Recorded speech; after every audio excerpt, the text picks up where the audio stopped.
Chains clink, hear the echo in the fog of the land. Dollar bills on the leash, gripped tight by the hand. Eagles clip, can't fly, wings covered in grime. Statues cry, tears of oil, rusted gears at a time. Never bow, never break, never simping again. Simping's a sickness, let the truth be the pen. Trust the plan, they said, but look where we stand. A chessboard flip, now it's war in the sand. Puppet strings pulled tight, marionettes in the hall. Politicians dance smooth while the empire falls. Mountains of debt, can't climb, can't crawl. Truth buried deep beneath the Capitol walls. Drums of war beat heavy, echo loud in the haze. Promises shattered like glass in a maze. Voices scream betrayal, trapped in the blaze. The flag waves torn, lost in forgotten days. Never bow, never break, never simping again. Simping's a sickness, let the truth be the pen. Trust the plan, they said, but look where we stand. A chessboard flip, now it's war in the sand. Never bow, never break, never simping again. Simping's a sickness, let the truth be the pen. Trust the plan, they said,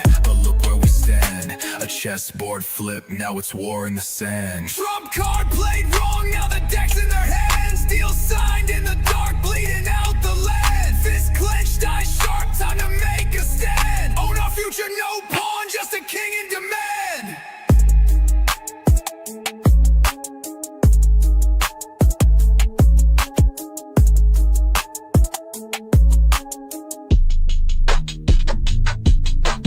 Trump card played wrong, now the deck's in their hands. Deal signed in the dark, bleeding out the land. Fist clenched, eyes sharp, time to make a stand. Own our future, no pawn, just a king in demand.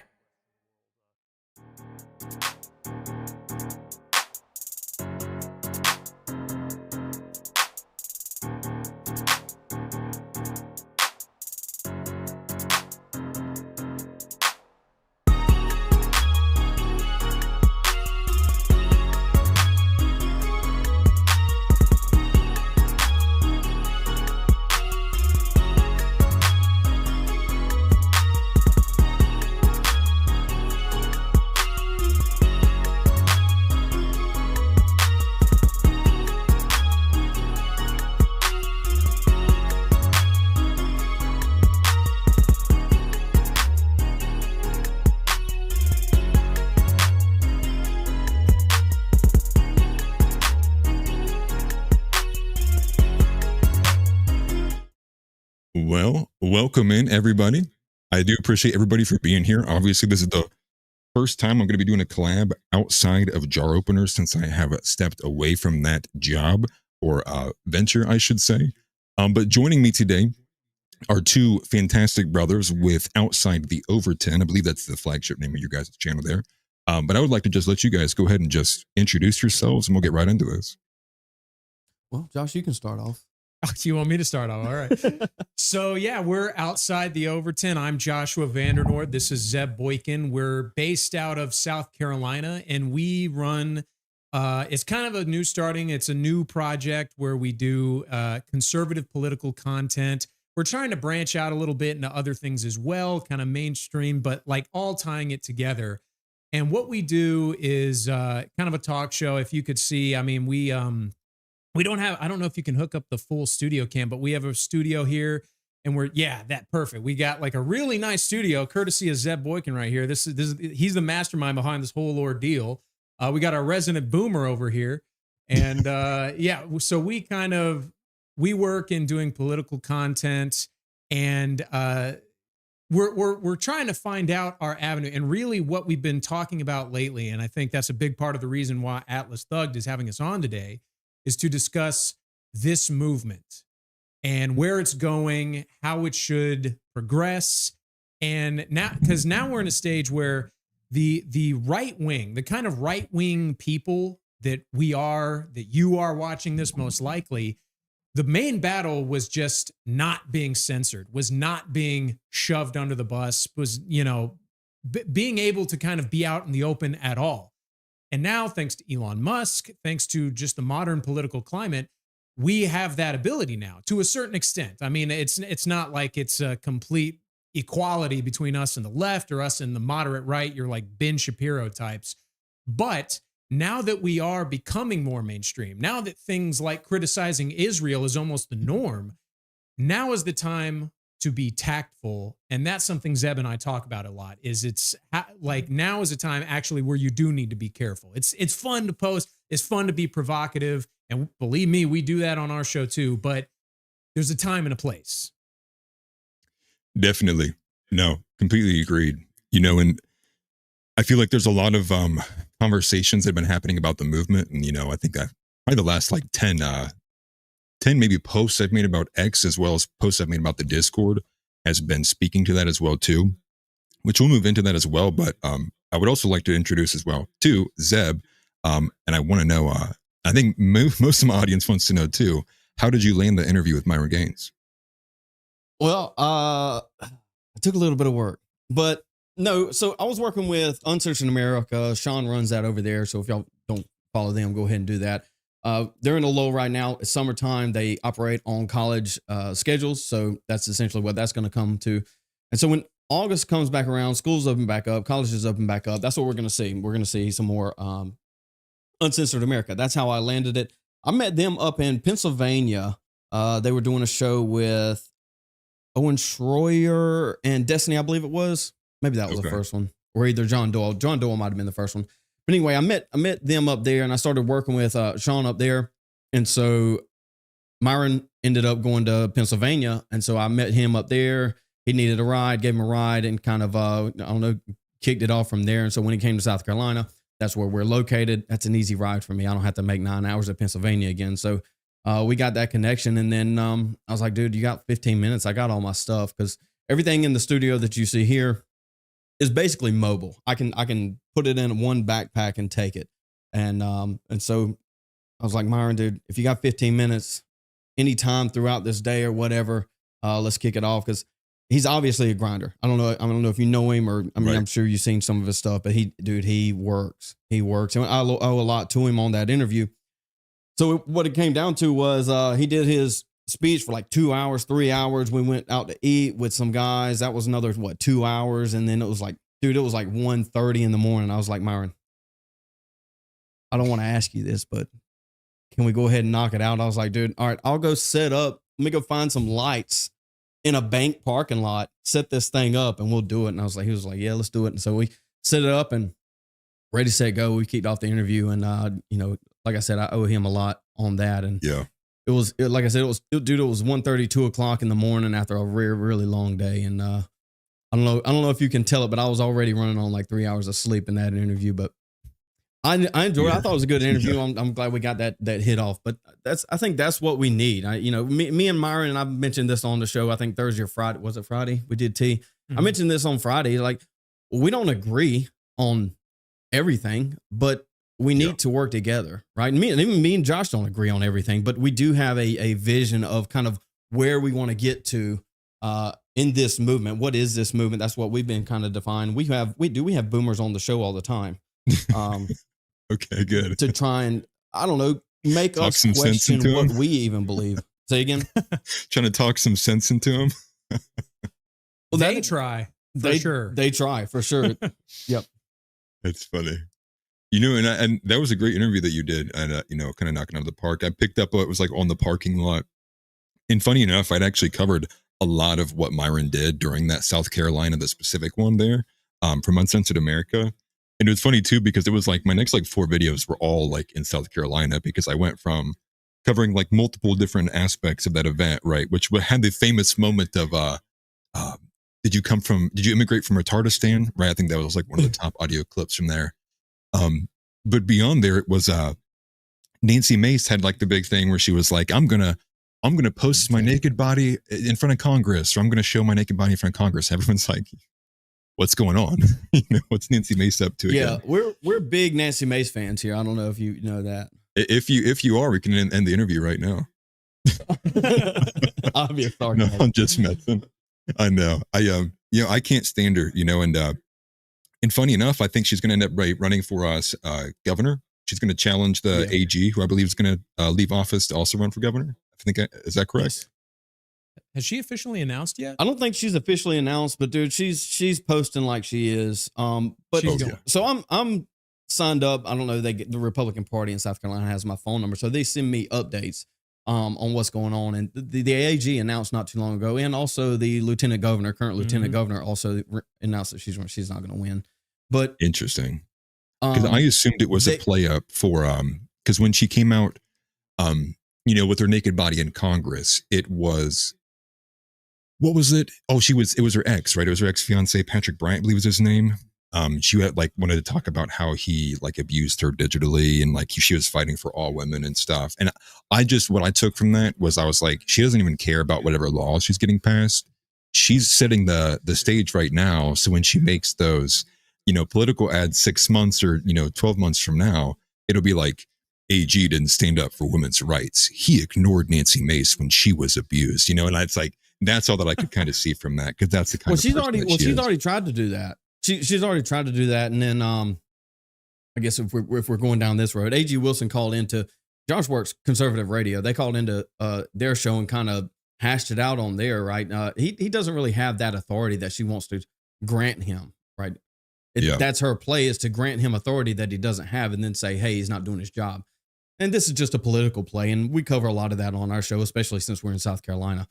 We're not Nancy Mace fans by any stretch of the imagination, but good. She understands her market. She's politically savvy, right? Her market is 50, 60-year-old Facebook men. And when she says, I'm going to post my naked portrait, my naked video, my naked body on the floor of Congress, and then you get some grainy black and white security footage from 100 yards away, it's like, yep.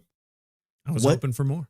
Yeah, we were hoping for more. At least, I mean, if you're gonna tease us, dude, let it go. But no, she understands. She understands what she's doing. She posts Facebook memes to Twitter. She completely understands where her position is, and she probably is gonna win. More than likely she probably will, and that's the reality of it, right? It's the name brand battle. It's the popularity contest, and it's just if anything, that's kind of out of the cloth of the idiocracy of what our politics are. But that is one thing. I think that's a great way to start kind of exploring what the movement is, right? And so I think one angle of that would be, Josh, as a self-described groiper, what is that matrix like?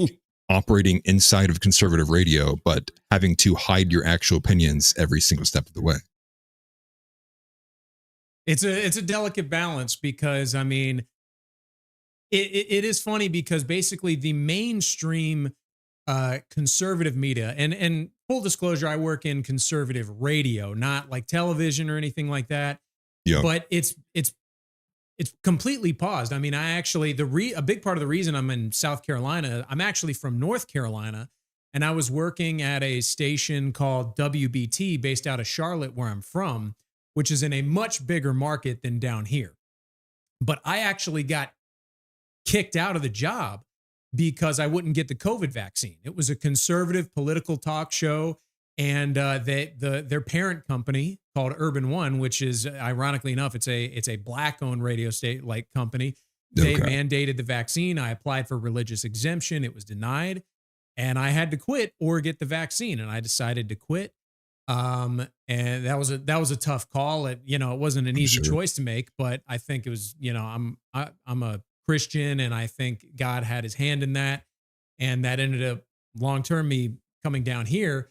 But to answer your question about what is the movement and how do you square being a groiper with being in your basic, conservative political radio world, right. It's tough, because I was telling you before the show, I won't reiterate too much, but I actually had my own show on Saturdays called the Joshua Vandernoort Show, and it got canceled. And it got canceled because I talked about Israel. And, if you watch Zeb and I's show, we're very awake on the JQ. We totally get this thing. I'm a Nick Fuentes fan. How can you not be kind of awake on these issues? Right. They're hand in hand. Exactly. But, so I didn't go full groiper on conservative political airways down here in South Carolina with all these country bumpkin dispensationalists. It was as tame as you could get with just being slightly critical. It's like, okay, they right after October 7th, the narrative was like, well, they're definitely going to respond. and let's see what happens. And then, of course, they went too far. And after like several months, it was like, maybe they could dial it back a little. No, can't do that. They have to kill. These people are evil, and they have to all be destroyed. They have to all be genocided. They're a bunch of illiterate sand savages from the middle of nowhere. Yeah, right. And that was the conservative Christian South Carolinian take on the matter. And I got many, many warnings, and I basically had to avoid the topic altogether, and it just wasn't enough. And I had that show canceled. I still work for the same company as the producer of their morning show. But yeah, it's a very toe the line pro-Israel environment. Yeah, and I guess part of it too is also kind of a good as well, because it's kind of like you're inside the system, right? So it's like you're able to like, push buttons every now and then, maybe not, be too overt with it, but at least be able to nudge things in a different direction. And this happened to me too. I wasn't ready for it. The amount of pushback, although like I kind of had an idea of it. But long story short, I was in contact with somebody who's an affiliate with the Daily Wire. And this would have been about a year ago, maybe a year and a half ago now at this point. And one of my first videos that caught wind of people, that just weren't regular subscribers was I did a video about Calendargate. And I'm sure you guys can remember this. It was about the, I can't remember what his name is, the guy who made the ultra-right, MAGA beer. But he paid out for all of these different, conservative e-girl pundits to be on this calendar, and then basically turn around and sold conservatives porn. And so like I made a good video about that. So I got an invite actually from No Soup for Knowles, I'll go ahead and name her, on X to be a part of the Spaces talk with a bunch of like rising kind of creators. And it was going to be about Calendargate. She wanted to bring me in because she liked my video. About I think it was maybe less than 3 hours later, she had saw that I had earlier like reposted or said something about Nick, and it was over. It was over. I mean, I'm having to do a struggle session in my Twitter DMs. She's like, wait a minute, you think like this? That doesn't make sense from what we talked about earlier this morning. And it immediately was like off the table, blacklisted. I ended up getting quoted multiple times by people like Matt Walsh and Mike Cernovich. And the weird thing to me was I was always kind of under the impression of like, I'm a literal nobody. Like no one's ever seen any of my content, dude. I hadn't even had 1,000 subscribers at that point. But the way, and my wife can corroborate, I'll go and find the tweet if I still have it somewhere, which it should be, it's old. Mike Cernovich quoted me because I had pushed back on something. I can't remember what it was, but the way that he had responded was almost terrifying, because he was coming at me from my positioning from where I was about a year ago to where I was at now. And that made no sense, because how does Mike Cernovich know where I was at and how I've changed? Right? Like that seems very, very odd. I'd have to go find that thread and pull it back up again. But, just from a year and a half ago, I knew how kind of controlled the environment was. And that's part of the problem, right? Which is, any kind of collectivization is going to be at extreme odds with every single institutional power that exists solely for the purpose of making sure we don't do what we're trying to do right now. And I think that's just an insane kind of hill to climb for us. I don't have much of a large following either, but what I do have is blocks from very large accounts that I've never interacted with. Some events being one of them. And so what happens is these conservative circles pass around a list of block names, right? And so if anyone comes around in that space and kind of pushes back, what they'll do is they'll add you to the list, and you'll get blocked by accounts that you never interacted with, north of 100, 200,000 followers, specifically Twitter, obviously. So, I'm blocked by Cernovich, never really interacted with him, and many other accounts like that. And that's what they do. It's very much gate kept. And so there's only so many ways in, right? And this is why I think people like Sean at Uncensored America are trying to build that YAF or TPUSA type setup that would enable us to kind of get around that. And not that he has a ton of power, but yeah. Well, that was going to be my next question with Uncensored America, because I'm actually entirely unfamiliar with Uncensored America. And, after discussion with some of the guys on my team, we ultimately decided not to put anything kind of like in paper in terms of like a charter or anything, right? Because we're not trying to invoke a RICO against us, and a random group of Discord guys gets busted by the feds. So I think the next step is, so then who do we throw our weight behind? What third party organization do we go with?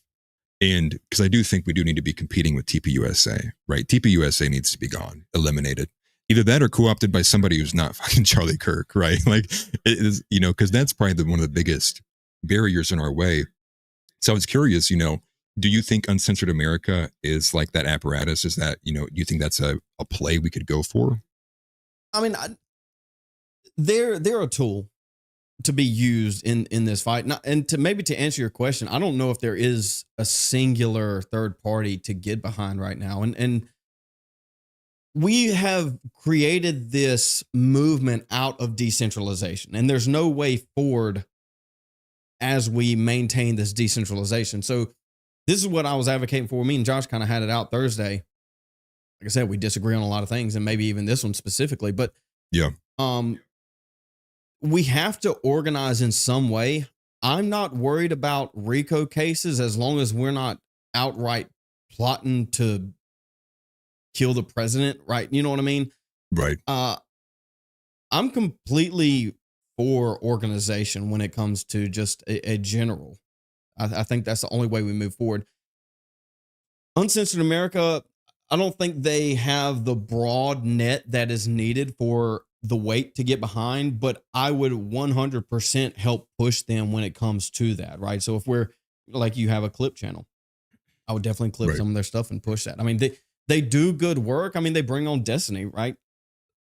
Yeah, right. He kind of pushes left and right, but in the realm of where we're at, it's virtually all right because it's Destiny. You know what I'm saying? And this is kind of what I like. One of the things Zeb and I disagree on is like how much obviously organization is necessary long term, right? But it's like there's stages to this, and now it's a matter of like the stages change. It's not the same world it was in 2016, not the same world it was in 2020. Right. So it's a matter of assessing where we are now and what level of organization is needed now. So I think like to do like something like Patriot Front or what Arvel's doing out in Arkansas, wherever it is, like it's a good idea, but I think it's too soon for that kind of stuff. The amount of organization we need needs to be done at like it sounds kind of silly, but like the spiritual level. And by spiritual, I don't mean literally like heaven, hell, demons, and angels. I mean like the ideology must drive it. And I think because, as a Christian, I think there is some element to that. But, so like, for example, you brought up how TPUSA has to go. I completely agree. But the thing about TPUSA is maybe you saw they had this, what did he, like Charlie Kirk called it? There's a focus group. Like the focus group. Yes. Struggle session. You saw the focus group where like I assume the people he brought on were the chapter leaders from probably some of the best universities in the country. Yeah. And even their baseline conservative mentality was like coming from the optic of like, clearly, like we need to support Israel. Maybe it's too much. Maybe we shouldn't support them when they blow up hospitals and kids, so clearly the Overton window, the pendulum is swinging. You know what I mean? No, right. I completely agree. And I guess I'm of two mindsets of this, because the first thing I would say is, one, we already have an example outright of the Groyper's digital decentralized movement in how often they ratio, right? That kind of coordination pisses those people off. None of those pundits enjoy being ratioed in 3 minutes, especially when they have more followers than the guy.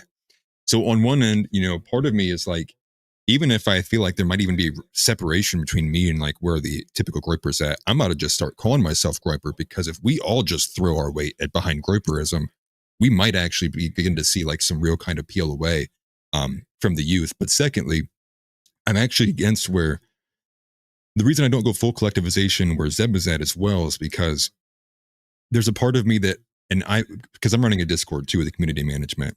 And, probably some of them are in here now, and like, this isn't to be, piss you guys off, but some of these guys are little idiots, and it's like, when you're running a big, organization like that, you are basically going to be held by the weakest link in the chain. And if one of those guys decides he wants to post his, non-regulated barrel with the suppressor attached inside the Discord, boom, just like that, 70 guys going to jail, or we're going to get investigated, something like that. Because they'll play those games, the government. But at the same time, I sit there and think about, again, TPUSA and what it is. It's clearly losing ground, and you're right on that too. I'm also of the mindset of, do we push to just entirely split this thing open, right? Do you make it so you can't even look away from it? And I'm also kind of the mindset too of like, do you just push it so much until Charlie just has to break character? You find a way that, get him to completely crack, which I think part of it is. But that collectivization, I think, ultimately is important, because I've also thought as well, what happens if, say, and Lord, I'm not asking for this at all. What happens if Nick gets cancer and dies in 3 months? Who's going to be like the main voice for this side of the aisle? This is kind of what I've been tossing around recently on our stream. Is like these like Nick is, you could call him a kingmaker, right? And so if he wanted to, if he wanted to come on your show, you could go from 7 to 30,000 almost instantly. Right. And so I understand his position on not necessarily wanting to do that, because what happens if you're a flop, then it's a reflection on him. But at the same time is these people like Nick, and there's some others in the reform communities that could probably do it. They could create an army if they wanted to that wouldn't need them anymore. And maybe that's why they don't. And so I know Nick has Cozy and some other things. And I myself, I'm not a groiper, but I've been around. I've watched Nick almost every night back in like 2017, 2018. Yeah, I understand those positions. I understand the movement. And so I think that's where we need to head. I don't know how we get a hold of them and say, hey, let's move this thing forward. We need to create an army. So instead of one show a day, we can have 7 or 8 shows kind of shared. Just say, hey, this is my time slot. We won't mess with Nick's time slot, but we can share it across ours. Right. So we have our show every weekday at 3:00.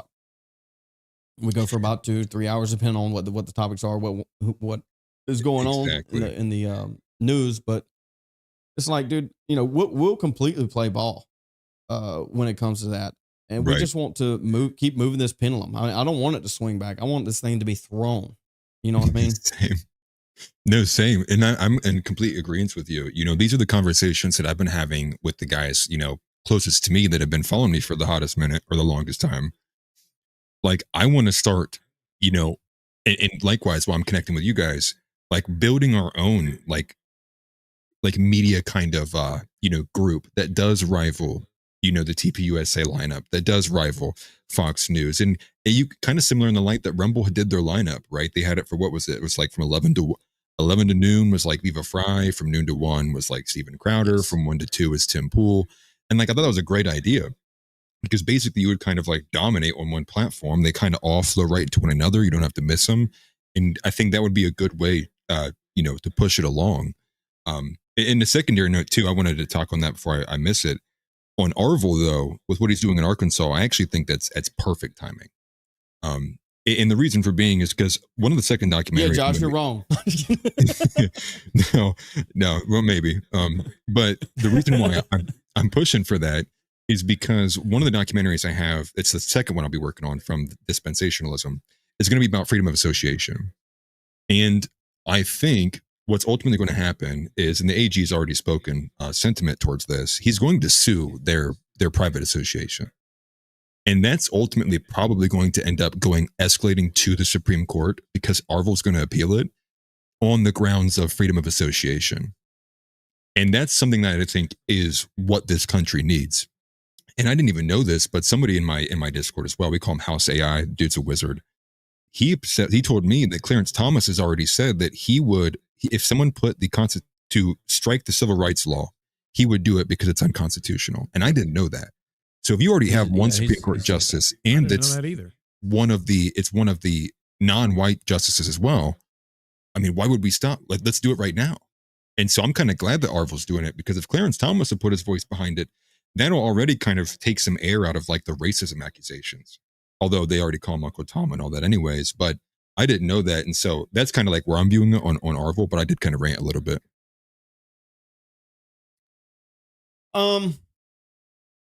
Yeah, I'm not too hopeful of it, man. I mean, we did a stream on that Thursday. Was that Thursday we did it? Yeah. And we kind of compared it to some of the other stuff that's going around where they have Atlanta has the black only community where they have, I mean, you could compare it to the Indian reservations if you want to. Yeah. But the problem is they are white and it is a white only. He had a interview with TMZ that dropped yesterday or last night where they were trying to, they were throwing in Jew questions. So, and he basically said that we don't turn away people if they're not fully white. I mean, if you're part or even whole, you can put in an application. It's not necessarily going to get turned away. So I don't know if he's doing that for media purposes to try and skirt this lawsuit that's coming, or if that's an actual position that he holds. On the back of that, he also claimed something to the effect of, because he was asked about segregation, naturally. And he said he made the freedom of association claim. And then he followed that up with, we aren't for forced segregation. We just want to be able to segregate ourselves. And we kind of get into a little bit of philosophical kind of theory type stuff on our show. And just to push back on him, no, I know you're not him and he probably isn't listening, but no, you're good. Pretend just to push back on that. If you don't have forced segregation, you don't have segregation. It's just a matter of time. Well, Yeah, and that's why I kind of argue that I think it's too soon, but I don't think it's too soon. You know what I mean? Like, yeah. What I mean by that The time is essentially, coming.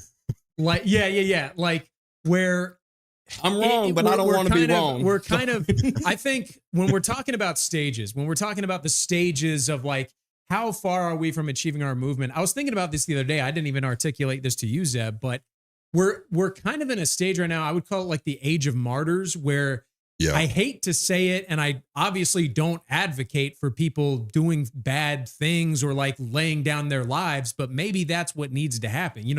Maybe we need a white George Floyd, and maybe Arvel's that. because I'll tell you this, like I said, I'm not super plugged into Twitter, but I am plugged into the real normie spheres like Instagram, TikTok, places like that. Yeah. The black response to the Arville stuff has been insane. And it's funny because Zeb and I we talked about Arville, and we talked about how a few years ago there was this black exclusive settlement set up in Georgia called Freedom, Georgia. It's like 2 hours south of Atlanta. Yeah.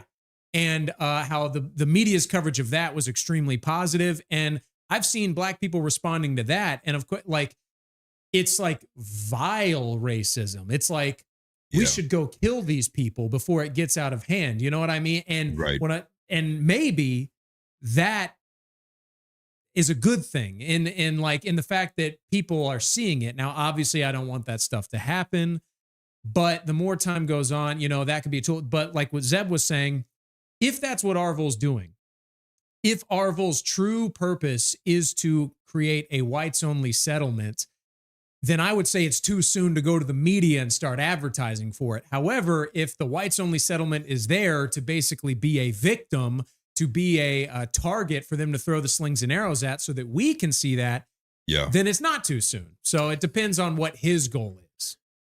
That's interesting. Now, I guess, one thing I would add, I don't hate to cut you off. Would it be, I guess Arvel's like probably maybe one of the most well-spoken. So if not him, who? Right. So I guess there's an element to that, which is like, I would expect him to probably be pretty good at representing or at least arguing for his ideas, but I want to cut you off, whatever you wanted to keep saying. Yeah, I was just going to add that, Arvel isn't the only one doing this. I don't know if you're familiar with CJ. I think they have a podcast called Contramundum, but CJ and Andrew Eisker. Say again? Is that in Idaho? I think it's in Tennessee and Kansas. But I know they have two plots about 100 acres apiece or something to that effect, where they're trying to do the same, very similar to what Arvel's doing. I think it's called Riz USA if you want to look that one up. But interesting. Okay. They're basically doing the same thing. Andrew Eisker was on Tucker Carlson the other day. What is about maybe a month back. month and a half back. So Oh, I mean, yes. I always call him Isker. Now I know who you're talking Okay. about. Okay. it might be Isker. I don't know. I have no idea either. But yeah, I mean, they have a podcast and they're basically doing the same thing that Arvel's doing. They're just not getting the same traction, which I guess is fine. I'm not entirely sure why. Maybe they just have a hit campaign out against Arvel and what he's doing. But Right. He's a bit more prominent, I would say. yeah, probably. I think he's been doing it longer, so that probably has some weight to it. Yeah, I think so. Well, I guess then it sounds like both of you guys are saying maybe pump the brakes on with Arvel, right? Like maybe like slow it down a little bit, or maybe at least not make yourself so open to being attacked by the media. No, I mean, Josh, maybe. I don't think you can avoid it. I think here's It what I sounded like think. he said it was a good It's too thing, late right? now. It's too late now. Yeah. Somebody has to take the arrows. The arrows aren't Right. going to stop coming, right? And we're fighting in the trenches. We can only dig so far. Eventually, somebody's going to have to get up and run and try and take some shots, dude. And that's what people like Arvel are doing. I mean, and in some form, me, you, Josh, that's what we're doing too. And it would Right. be really nice if we had a little bit more backing from the people up top that have already taken the arrows that we bagged when they were taking the arrows, right? And so Right. it should be. I would prefer it to be reciprocated. I understand why it's not, but I don't know, man. Somebody's got to take the arrows. I'm perfectly fine with doing that. I've done it my entire life. This is where I'm comfortable. So Yeah. I'm not going to sit by and watch and see the nation deteriorate into nothingness. Right. And same, and I think this is one thing I think that I still maybe haven't been able to properly kind of convey over to my dad, because my dad's always kind of a bit more reserved mindset, right? Which is like, think about your family, right? Don't want to do anything that's too excessive or too risky. And, but to me, it's like, if I don't do it, it's going to be on my children's hands. And if my children don't do it, it's just like, we just kind of like, we're passing the potato down, right? Someone's going to have to deal with it. How right? dare you not have a boomer mindset? Right. Well, and his thing is my dad's not even really that much of a boomer. I think he's more so concerned with my safety, because I think he knows I would do probably something risque, if you will, right? Not that I'm saying I would, or in Minecraft. But I guess with the martyrs, that's one thing I've always thought of too, which is like, there's gonna have to be a period of martyrs, right? It's gonna have to be other guys watching these guys basically hang their neck out and say, I'm not backing down, and watching it get chopped until you get enough of them to do it at once, which I think is happening right now, enough do it at once that, okay, now you can't kind of, do any kind of these blanket policies. And I kind of liken that to what you're seeing on YouTube right now, right? With Nick, the resurgence of like, not only just him, but like Ryan Dawson, Myron Gaines, obviously being a bit more free on there too, and a few other band individuals. It's clear like they're relaxing it a bit. And part of me does think like maybe there is a business element to it, which is like, when it's clear that you have a big portion of people who use YouTube want to see and hear that content, it's like you make that estimation of like, well, we could blanket censor these 100 accounts, but we might lose this much money, so maybe we'll hold off on that there.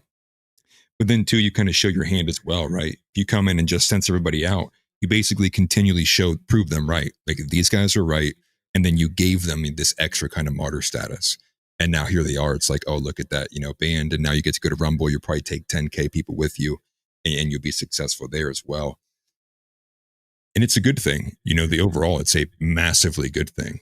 But, to go back and frame this, I think, in particular, right, with the MLK files, and, we can go to the Epstein stuff too. I did want to touch on that as well. But when you look at the MLK files, you begin to kind of realize, you go, hey, wait a minute. Martin Luther King was this entire setup. He didn't even write half of his speeches. The dude was a literal heretic, right? The guy denied the divinity of Jesus multiple times.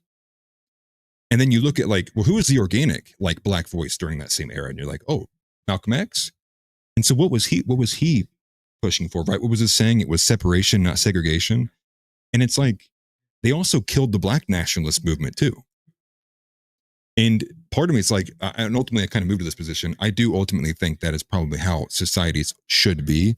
And that this forced multiculturalism is ultimately just going to end up with just death and chaos and degeneracy.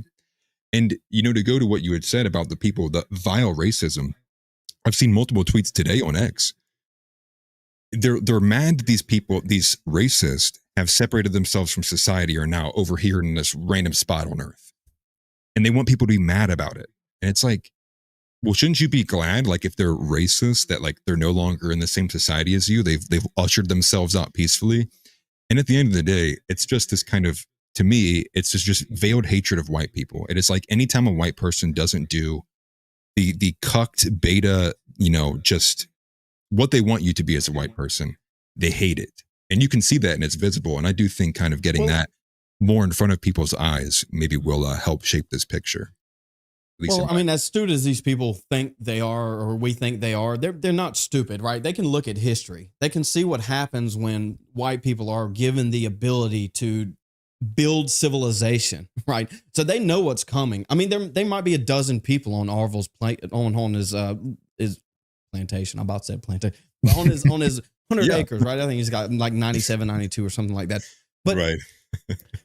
Right, they understand what happens when whites build out society, when they have an opportunity to build out, right? Look at Utah. I mean, the Mormons have taken over because they had their own little island of people, if you will. Right. And so very homogenous. I think that's what they're scared of. They're scared of a rising up of even just smaller little segments of the population. And so they're trying to crush it before it gets to where they can't crush it anymore. Well, and that's kind of the point I was making, is like, on what is Orville's goal? If Orville's goal is for this to truly be like a white utopia rebuilt in the middle of the nation, then I think it was too soon to announce it. But if it's a calculated ploy to kind of show white people how racist everyone else truly is, then it's perfect timing, or well enough timing, because I mean, you're right. And when you say that, it absolutely is an indication of, it's not simply black people want to live in peace with us, or they want to have total equality. It is quite literally, they do not want you to exist. You raise an excellent heuristic about it, which is, okay, these racist people are going away. They don't even want you to do that. It's quite simply, they just don't want you to exist at all. And a rational person will be able to see that. Right, exactly. And so it's like, in the end goal of the average black person, like, they might not know it, but it's like everything that they're speaking sentiment towards is like, well, you just want these people purged, right? It's like, you just want this, you just want them purged. It's like, that is the end goal. It's like, if they can't even peacefully walk away from, the state side, from the city, and walk into the country, and you're still mad. It's like, I mean, at the end of the day, it's like, openly, we can understand, like, that's the general mindset. But two, it's also so delusional, and it's also so low IQ, if you will. And it's also sad too. You look at the education level of the average, black person in America, and that's not very pretty either. And then, you're up against things where it's like, well, how much does it convey like 145 IQ thought to someone who can't even touch 92 IQ on a good day? It's like, that's a whole other challenge in and of itself. But I didn't want to spend all day on Orville. I'm glad we were able to talk about it a little bit. One thing I wanted to move to we'll kind of rehash it and get more comprehensive as well. Who here is still trusting? We're on your timeline, man. You take your time. I appreciate We'll it. do this all night. No, same too. I'm the only timeline I have is if my laptop blows up in flames, but it looks like we're doing good right now. Your Israeli pager. Some Jewish lightning. Yeah, my golden pager that's sitting over here in my bedroom. No, I am curious though. I doubt either of you guys are trusting the plan. But I would just like to know, like, where your head's at with Donald Trump, right? Like black pilled, clear pilled. Where are we at on that? You want to take this one?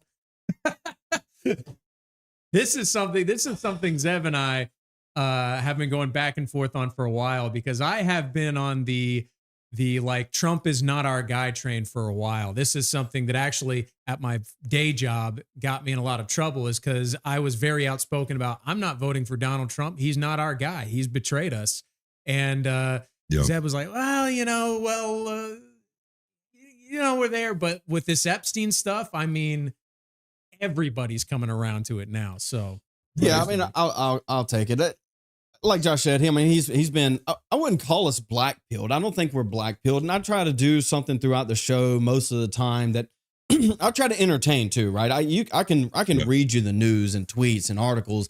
I mean, I could be a glorified article reader if you want to, but we try to entertain a little bit here. You know what I mean? Yeah. You know, we're I not get Tim it. Pool or the quartering or whatever, but you know, we have a resident boomer that kind of, you know, maybe got punched in the face once or twice throughout the stream. But I It's guess I guess you could call us black pilled. I don't think I'm black pilled. I mean, I'm not a panican. I'm not a planican either, but I think there's somewhere in the middle. I mean, we just look at reality as it is and try to assess it. When we try not to parrot people across the board. I think we are free thinkers, and we have people in our chat that are virtually across the spectrum. Talked to a guy the other day that was like pretty far gone, but he but I mean, that's, you know, we try to have a little bit of an open dialogue with people. I know it's kind of hard to bring people over from that far over, but yeah. there's at least some type of bridge that we're trying to build. I get it. don't know where that ends. I would say we're not black pilled. Josh, would you say we're black pilled? I think this is what I I'm was black saying pilled. yesterday on the show. It comes across as black pill, but I think it's just clear pilled, as you said. It's just like recognizing the reality of the situation, Yeah. which is that it's hard to gauge where Trump is, but I'm almost of the mind now that maybe he was never with us. Maybe it was just all an ego trip. You know, there's ups and Right. there's downs, and I'm just down right now. So No, I get it. You know, and he's probably in here right now. I got the downs. I'm sorry, guys. I got the downs. Right. And one of the top guys that's closest to me, right? Me and him have been really close friends, and probably my closest friend in this space, to be honest with you.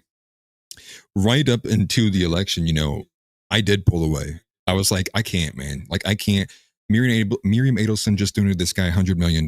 Like, I can't trust it. I couldn't do it. You know, I was right there. I was like, I can't. You know, there's too many things that are making me think otherwise. And then ultimately, you know, he's kind of in my ear. And at the time, it seemed like the right thing to do, right? He's like, well, incrementalism is better than accelerationism. Like, we can't have Kamala. It's like, at least practically, we can get things like deportations. And it's like, we might not make any move towards the JQ, but we'll get practical things that we need for the country to stay alive. And I was like, you know what? Okay. I was like, fine. Okay. I will reluctantly give my support behind Trump. And then it was like at lightning speed, he is slapping me across the face with his cock. And I'm like, well, this is where we are right now. You know, there's no mass deportations. We're probably going to be at war with Iran here in another month or two. We have not ended the war in Ukraine. It's getting worse. And we're in talks right now to arm Ukraine with longer range missiles so they can also hit Petersburg and Moscow. Yeah, they've already funded that. They have already funded that. And then we have the Epstein stuff. And so there's probably even other things that I'm forgetting now at this point. And it's like the one thing that we got was, well, you know, men can't compete against women in sports. And it's like, if that's all we fucking got, dude, then like, I would have rather voted for Kamala. You know what I mean? Like, that's, at the end of the day, it's like, it doesn't save anything. And it obviously it plays well in the press. But Right. And this was actually a point that Nick brought up on his show, which was, it's like almost like Kamala may have been better, because if she had won, this would, like, I think we all agree here that there's greater powers at be than Trump or Kamala, and that Right. especially the Iran war, probably the Ukraine war too, this would happen no matter what. So if she had won, at least this would all be at her feet.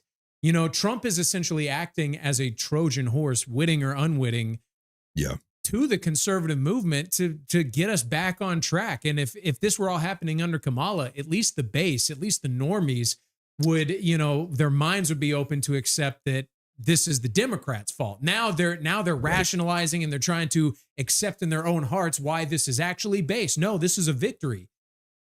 I would say that it depends on, are you an accelerationist or not? And I wouldn't classify myself necessarily as an accelerationist, but I do think that at some point, if we just keep kicking the can down the road, it's just going to get worse and nothing will ever be fixed. And this is kind of what me and Josh talked about Friday was, you know, we kind of tossed out this idea of a civil war. It's not necessarily going to be a civil war, but at some point we have to say, hey, this is enough. I don't want my kids to go through this. I'd rather tear it down, tear it all down, all of it, every single bit of it, and start rebuilding before I think you alluded to, you have kids, but I mean, I have a 3-year-old and I have a 1-month-old. Right. And so I don't want them to turn 18 and be like, okay, now I have to go to war in my own country domestically. Right. I want that to be over with. I would rather do it myself. Right. And I guess the way I look at it is I don't know if I'm an incrementalist or an accelerationist, but ultimately, when you even look at it from the view of like, I fully believe in what the founding fathers did, but even still, the founding fathers, they weren't accelerationists either, right? Because they didn't use the system to destroy itself. They just circumvented it and said, we'll just shoot you from over here. And that's where I think we might have a new, not to say we need to go full revolutionary, obviously, but how would that take form? And that's why I do kind of think what the options are incrementalists and accelerationists, because it's not like we have any area we can go, or let alone even get away from the internet, right? And it's like, that's part of the reason too, is like, well, once you do want to maybe elevate your level of activity, it's like, how do you do that? What code do you use? And how do you avoid the FBI breaking your door down? Were you to take those steps in Minecraft? And I guess maybe the overwhelming thing with that is I do agree with Josh and Nick wholeheartedly. I think, if Kamala was in there right now, the conservative base wouldn't be imploding like it is right now. But I always did predict that, MAGA was going to implode over Christian values. It was just a matter of time. And that would have at least inspired like someone maybe more radical, someone who's like, dude, we don't need Trump, dude, we need Caesar. And I think that's probably what I agree with the most, which is I don't think incrementalism, like I don't think we have enough generations to say, let's fall back on incrementalism and hope in generations this problem is solved. Because too much can happen just in a short period of time, especially between 5-10 years or so in developments. And when you pair that with what you're looking at with AI, right? Now we know, what is it? It's like almost half of people don't even have an inner monologue. You have 45% of men between the ages of 18 and 25 have never approached a woman. The average person asks AI, how to think about something, and then you could see it on X. Grok, is this true? To me, it's like, I think we are at the precipice. I think it's like, it's out of our hands now to determine what is the best framing. It's like, to me, it's now or never. And that's kind of, I think, my mindset. So incrementalist or accelerationist, like I'm in emergency mode, right? Like I'm in full blown urgency. Like this has to get done now. And part of the reason why I started, going a bit harder on my YouTube channel, because I also didn't care. I was like, so what if I get banned? It's like, I have to say this stuff. I'm going to clip Nick Fuentes. I don't care if everyone's telling me not to do it, right? I have the old conglomerate that I was with reaching out, careful, we don't want to do this. Fuck you, dude. You're a fucking coward. And I'm like, I'm going to put this up here, dude, because this is the stuff that I believe in. And like, that's where I wanted to push it towards. And I'm glad you guys do the same, and I know obviously it's like, it's at any moment, maybe something we'll say will probably get either one of our channels taken off the internet, but it's a very small, very tiny risk to take. When you look at the founding fathers and you see people like Ben Franklin's wife tried turning him in, you have some of the founding fathers' own sons turning against them, trying to take them to the loyalists. And it's like, the costs have always been there. There's always been inherent risk to doing what you need to do. The matter is like, are you convicted to the level that you need to be to carry that task out from start to finish? And that's kind of where I'm at. But obviously, all of that sounds like a Fed, right? I mean, I get attacked all the time. Why is Atlas Fed posting right now? That's just how I feel, and forgive me that I'm not articulating it in a digital, soft-centric way that people will be able to get the alluded meaning out of it. Yeah, and I get the mindset that you guys have here. This would be like, because Zeb would definitely be in your camp. And I agree with you to a point, and I get the sentiment. But here's my opinion, because like I deal, like I said before, in conservative political radio. So my day-to-day dealings are with the boomers. And what I realize a lot about the boomers is they lived through Clinton, they lived through Obama, the Bush, they saw 9/11, they remember it very well. And I think like they feel, as we all did, that Donald Trump was finally the change that we really wanted. Like no one was saying build a wall because they didn't think it was politically smart. But then this guy comes along and he says it. Holy crap. He's saying the things that I didn't even know I wanted. And so I think we're in an age right now where everyone is so desperate to see the final victory in their lifetime that they're willing to take unnecessary risks or do unnecessary things. Like you see that like the Right. boomers are rationalizing this Epstein thing hard. It's crazy. Like Yeah. I've seen like pastors say, well, it's not a big deal if Donald Trump had sex with a kid. Would that be Pastor Greg Yo, Locke? like what the hell? And I think it's like we have to have the mindset of like I'm an accelerationist too to a point, but like accelerating what? And I'll use Arville as an example. I don't mean to like go back and backtrack all over the place, but Arville is clearly a smart guy. He's very capable, and I think he like not everyone could set up the kind of campment he set up in Arkansas. He's clearly a very competent and smart guy, but is setting up a settlement in Arkansas the best use of his abilities at right now? Like Yeah. if there was a full-blown race war, then yeah, maybe I'd be eating my words one day. But I definitely think we need to recognize that about our nature and try to avoid that. It's like we need to stop thinking how will victory look in our lifetime? Maybe victory won't be in our lifetime. We need to be able to recognize the battles of today. If you're smart enough to be a lawyer, if you're smart enough to get into government, don't throw bricks through the state house windows. You know what I mean? That's kind of my view on the matter. Yeah. No, and I do get it.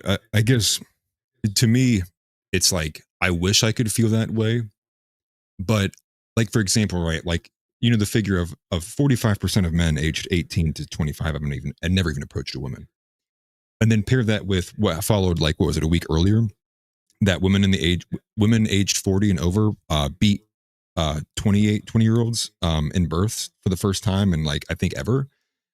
I mean, to me, it's like I think there is an overwhelming amount of peripheral evidence that shows you that whether it's like the end of the empire, right? TM, it is like what we are as a nation is going to be entirely changed. And that's why I think on the pairing it with AI as well, too. And also you don't have any control factors, right? You can't, there's nothing I can say that's like, well, at least this will guarantee me 20 years from now that my son will do this. You can make no guarantees towards the future at all because everything's always open. And so I think that's why just on that framing alone, I think it's imperative that you do as much as you possibly can in the present. Because let's be honest, right? Even guys on our movement, right? We can talk about, Pine Sap and the way that he kind of appealed and his branding. But I mean, look at the Charlie Kirk focus group that we just talked about. Those are some pathetic looking dudes, right? Like these guys are like, they are pathetic looking. They look like I went to Dungeons and Dragons and I hit the random button 20 times. And then that's the guy I have.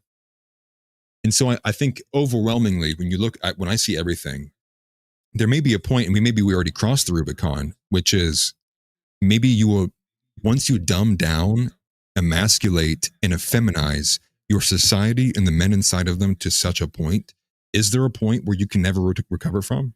Right? Is there a point that you will never be able to muster the strength, courage, and conviction out of that population of men that it's ultimately too late? And I think that's a reality. I think there is a reality that you could have that where, the population, the demographics, the way they think is so flawed, unnatural, and removed from what you would need to have someone, push for a patriarchal Christian society. And that's kind of like what I think too, which is ultimately like, I guess I don't have an excuse to not go as hard as possible. Right? I guess, is that making sense? Yeah, for sure. Yeah. I mean, I don't know. I think Josh, is a little bit more reserved, primarily on the basis that, he doesn't have kids to think about.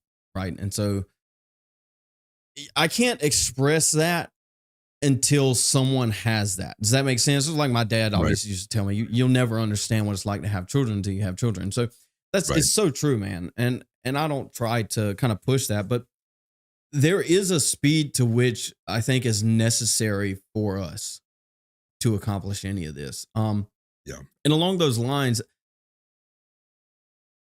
I don't know if I need to say that my wife works in the medical field, and she ran across a patient that was reading, a book on Hitler's wife, and the patient was a teacher, right? And so the reason she was reading that book was because, well, a lot of her students, quote unquote, a lot of her students are asking about it, right? And The so book? Or Interesting. Hitler.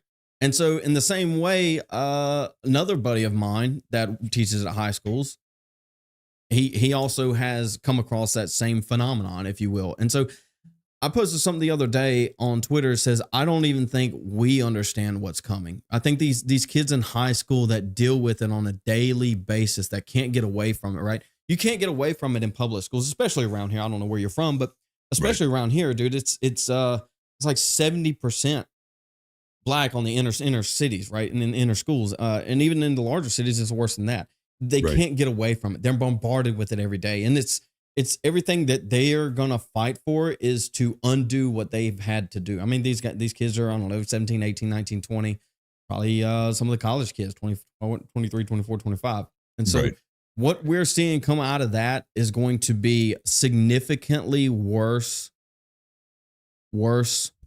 than what I mean, I'm 33. Josh is what, 27. Mm-hmm. So I think these kids are going to be far, far, far more far right than we are.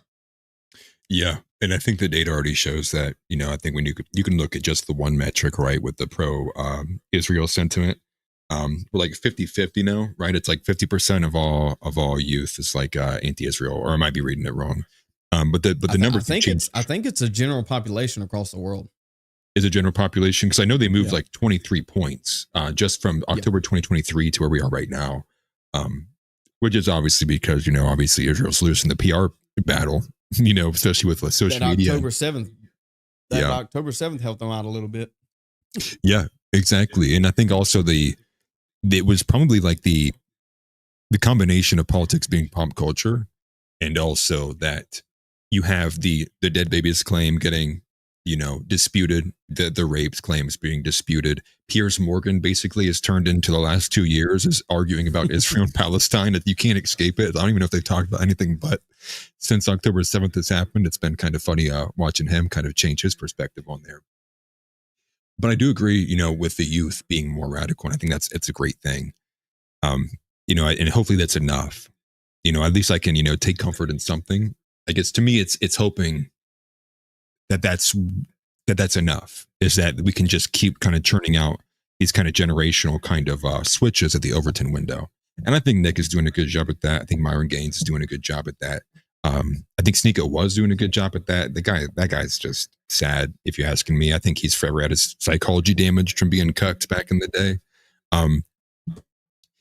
But it's good, and I think that you get more voices in this space that kind of push towards these things, and I think, again, as it relates to the movement at large, as long as we kind of continually push for these things and we're allowed to exist, and hopefully that, I can continually to grow. I've made it a point, and I think I've told the Discord this too, like I'm probably going to start making like expose pieces on people. There's a lot of conservatives, forgive me, I keep on the mic. There's a lot of conservatives in this space that like, I cannot stand. Dude, like I cannot stand them. And it's like, you know what? Like, I got a decent enough following. Like, why don't I just dedicate 20-minute video to like absolutely eviscerating that life out of them and see if it plays well. Maybe that's the things we got to start doing, right? Knocking down these kind of more these idols. And we did have some good things too as well. How familiar are you guys with the Lauren Southern storyline? Familiar enough. Yeah, familiar. I am. Yeah, I've been in these spaces for a long time, dude. She married a spy and then cheated on him with Andrew Tate or something. Yeah, and then somewhere along the line, she also had sexual relations with Destiny, and then now she's claiming like rape, and then you didn't know that, dude? Yeah, you didn't know this? Yeah, yeah. She had sex with Destiny, but Andrew Tate had to rape her. Lol. And after that, she gave Tommy Robinson head. Like it's that's your based e-girl. And maybe we can move into that direction, because no e-girls never. Yeah, where are we at with the woman? And I'd like to start with you too, Josh, because you're not in a relationship right now, are you? No, not putting you on blast. I'm not trying to put you on blast. But no, where are we at? It's okay. I do it all the time. Where are we at with the woman question, or in a relationship? The woman question. It's actually kind of funny. That's something I was thinking about as you were discussing the Charlie Kirk focus group, how unoptical a lot of these guys look. Yeah. And it's kind of funny. I was like, as you were mentioning that, I was thinking like the woman question is actually super important because I think like, where are all these chads? Where are all these handsome chads? Because right now it's a lot of the freaks. It's We're a lot all of on the YouTube right now. incels that are kind of in politics. And I think, and I hate to admit it, but I don't know if I can say it, but pussy's a powerful force. You gotta, Right. I think that's a lot of where these handsome guys are, is now the women are so retarded and evil that you kind of do have to, they say the game, you have to hide your, you can't be racist and sexist around women. So the guys that can get with women aren't racist and sexist. This is actually like, Right. I was in a relationship a few months ago. Actually, like I got into this relationship around the time Zeb and I started this podcast. Oh boy. And I sent it to her and she watched it. And every time, we would talk about race and she'd be like, oh, I kind of see it. We would talk about Israel. She doesn't know anything about that. She'd be like, okay, I see where you're coming from. Talk about women. I've got a bone to pick with you. I'm like, okay, about what? And you can only go so far. And she's like, I just don't agree. And I'm like, all right, well, you don't have to agree. And she's like, well, are you going to stop saying it? And I'm like, no, it's true. Right. And so, we'll see where it is. But I think that's a lot of the problem these days is that the guys that can get with girls, they're not allowed to be sexist. They're not allowed to be, we say sexist, but really it's just honest. The truth of women is like these angels, they're not out there anymore. They're few and far in between. Right. And the ones that the good ones are probably already married or they're not good to begin with. Look at Steven Crowder. He married a 27-year-old virgin and she destroyed his life. Yeah. I think it's like I said, we're in the age of martyrs. I think we're at a stage where like the people that are willing to make the sacrifices required to move this movement forward. Maybe one of that sacrifices is not getting laid, not having a wife, but who knows, maybe they're out there. Man, I'll go ahead and say this. And I'll go ahead and surf through some chats to see if there are any questions. I did see your comment in there. I need to be better about looking at the chats, to be honest with you. Zerka had a take that I agreed with on women the other day. And, he had basically made the claim that it's easier for a conservative guy to romance a left-leaning woman or a liberal woman than it is to romance a conservative woman. And it's kind of like making the point that conservative women operating under like covert feminism, like understand the game and are manipulating it to their advantage. Whereas those who are just like outright feminazis are probably more than likely just dumb or misled or retarded and probably could be led to believe something else. And the reason why it struck so hard with me was because like that literally is the story of like me and my wife, which is like continually at the very beginning of a relationship. Like it was wild because it's like it almost felt like we didn't like each other because like we opposed each other politically, but she couldn't do anything about it because I would time and time again be like, here's how you're wrong. This is why you're wrong. And let me show you. Here's the article. 2 days later, here's why you're wrong. Let me show you why you're wrong. And here's the article. And then over time, that kind of built like trust where she was like, this guy is like probably smarter than me. Maybe she doesn't say that. Maybe she hates it that she thinks that. Well, yeah, but it was like able to win her trust over and over and be able to articulate and convey thoughts and like lead her to where the right kind of, the right answer is and how she should think about things. Yeah, to your point. Women are malleable, and I have to explain this every time I get off stream because Josh says women are stupid, and then my wife says Josh said women are stupid, and then I have to say he didn't mean stupid, he just meant malleable. And so what you're kind of expressing. I didn't know. I should tell him. I'm not doing you any favors. That's funny.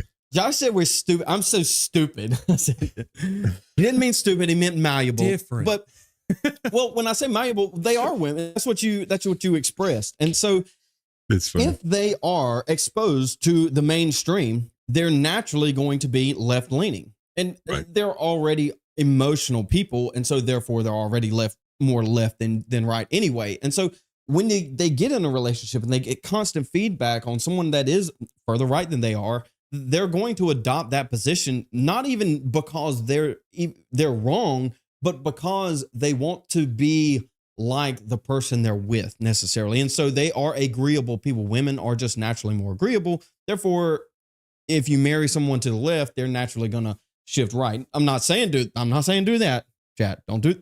I'm not saying that. Don't do it. But what I am saying is that you don't need a conservative Lily Gaddis, right? You don't need someone dropping M-bombs all over the place for the sake of dropping M-bombs, right? But you do need to be able to maybe articulate your position to the point where, okay, she thinks, maybe he's right. He seems right. It sounds right. I might get emotional in the moment, but I'll think about it later and then maybe adopt that position. Yeah, and to throw the missus a bone here, yeah, that is what I mean, which is essentially, like I said the other day, women are even to say childlike. Women are stupid. It sounds insulting to say women are child, but yes, it's every woman is essentially led by somebody else. It's hard to say that women don't have original thoughts, but like that is just kind of the case. Is they like Zeb says, they're malleable. And so what happens when a woman is not led by her father or her husband? She's led by her single friends. And then what do you get? You get this horrific death spiral where they become evil retards. And I have a good friend who I'm visiting tomorrow. He basically said like he woke up his girlfriend on race. And she was like a total normie liberal 6 months ago, and now she's a racist. It's leading, you gotta find the right mix. Right. Well, and here's what I would respond with that. This is actually not that I think that you did it in this instance here, but I think that's part of the problem. And I think Nick actually spoke to this as well too. A lot of the conservative guys that probably could push these things in the direction we would like them to, we know if they say it as explicitly as it needs to be said, they come home and they see, wife at the door tapping her foot going, "Oh, is that what you think about me, honey? Oh, really?" And that's where I think a lot of the issue is like we have so many men in power dynamics where their wife wears the pants in the home. Their wives don't submit to them. Well, to that point also, I mean, if you're not able to do that, if you're not able to take whatever scalding, if there is any, then you don't deserve to be on the front lines anyway. You're going to fold in a second, right? You're going to be the sellout to the Daily Wire. You're going to be, I don't know, whoever. I mean, name them. It's almost every single one of them that's made it big, right? So exactly. And I can't help but think about, to quote Benzo Peterson here, you got to have your own house in order before you can conquer the world. No, true. I mean, I kind of think of, Paul in Corinthians, I believe it's Corinthians 7, when he kind of is basically pleading, I wish you all were as I am, but he's meaning it in terms of like, he's not married. He's by himself. He's like not pursuing sexual passions anymore. And it's kind of like his statement on, kind of because some of his concessions on marriage, but ultimately like he's making that concession because he knows like, being alone and not having any of these other attachments, I'm so much more able to accomplish what I think is my purpose. And it's kind of like, the meaning there. And, in this part of, stemming from the Nick Fuentes and Candace Owens interview, which I had a debate with somebody on this actually right after it, where that's kind of part of the omission from Candace, where she's saying marriage is good all the time, no matter what, every man should be pushed into marriage. And it's like, hold on, dude, like, no. We have like this straight up admission from Paul about the purpose of eunuchs, and that some people, both men and women, may lead lives in which they may not find fighting off sexual passions and lust be as hard as everyone else, and can latch themselves on to a greater mission and forsake getting married. And so, there's a lot of omissions out there too. But again, this kind of comes again where, you have women telling men, what they should be doing, how they should be structuring themselves. And that's one thing I do see where it's like, I don't even think it's feminism. That's like, well, feminism obviously is a problem, but the feminism that's a serious problem is the covert feminism. It's the kind of egalitarianism the Hillary Clowder, Candace Owens kind of postulating of like, well, we're not feminists, but we're definitely not patriarchists. And they don't say that, but everything, you can kind of pick up on those notes. And I think it's just a massive, massive problem. What's her name? Kelly McEnany. That's peak covert feminism. Her, Megyn Kelly, Liz Wheeler, those types. Very much. Yeah. so. What's her name? Tommy Lauren. Lord. Tommy Lauren. Oh, that's who I was thinking about. That's who I was thinking demon woman. Right. No go. Right. And and they talk about men being What's like the other? Emily Saves America. That one too. Yeah. I can name drop all over the place, dude. She wears a certain star around her neck that makes me dislike her a bit more. She's aggressive. They all do. Is. Some of them just don't show it. Right. That true. But but again, think about I try to put myself in the shoes of like a 17-year-old guy looking at this stuff. And it's like, so you're telling me I'm supposed to more than likely get a job I'm going to hate, that I'm going to have to compete against Indians with that are coming from overseas. And I'm going to have bad hours. The dollar's weak. My chance to get a home is actively disappearing. And the one thing that I'm supposed to be doing all this for, making all these sacrifices for, and extending from that, what I'm supposed to die for is this woman. And all they can see is yeah, my body counts at 24. I had an OnlyFans in college, and it's men would rather die than do that. And we're seeing this. And I think, to me, I have so much anger in my heart towards Matt Walsh when he says, just get married. That is not what we should be doing. We should not be pushing men to blank slate, go and get married, when we know family court sits at a federal 89.2% leans in the woman's favor. You guys are familiar with Jeff Younger, I would imagine. Nope. No.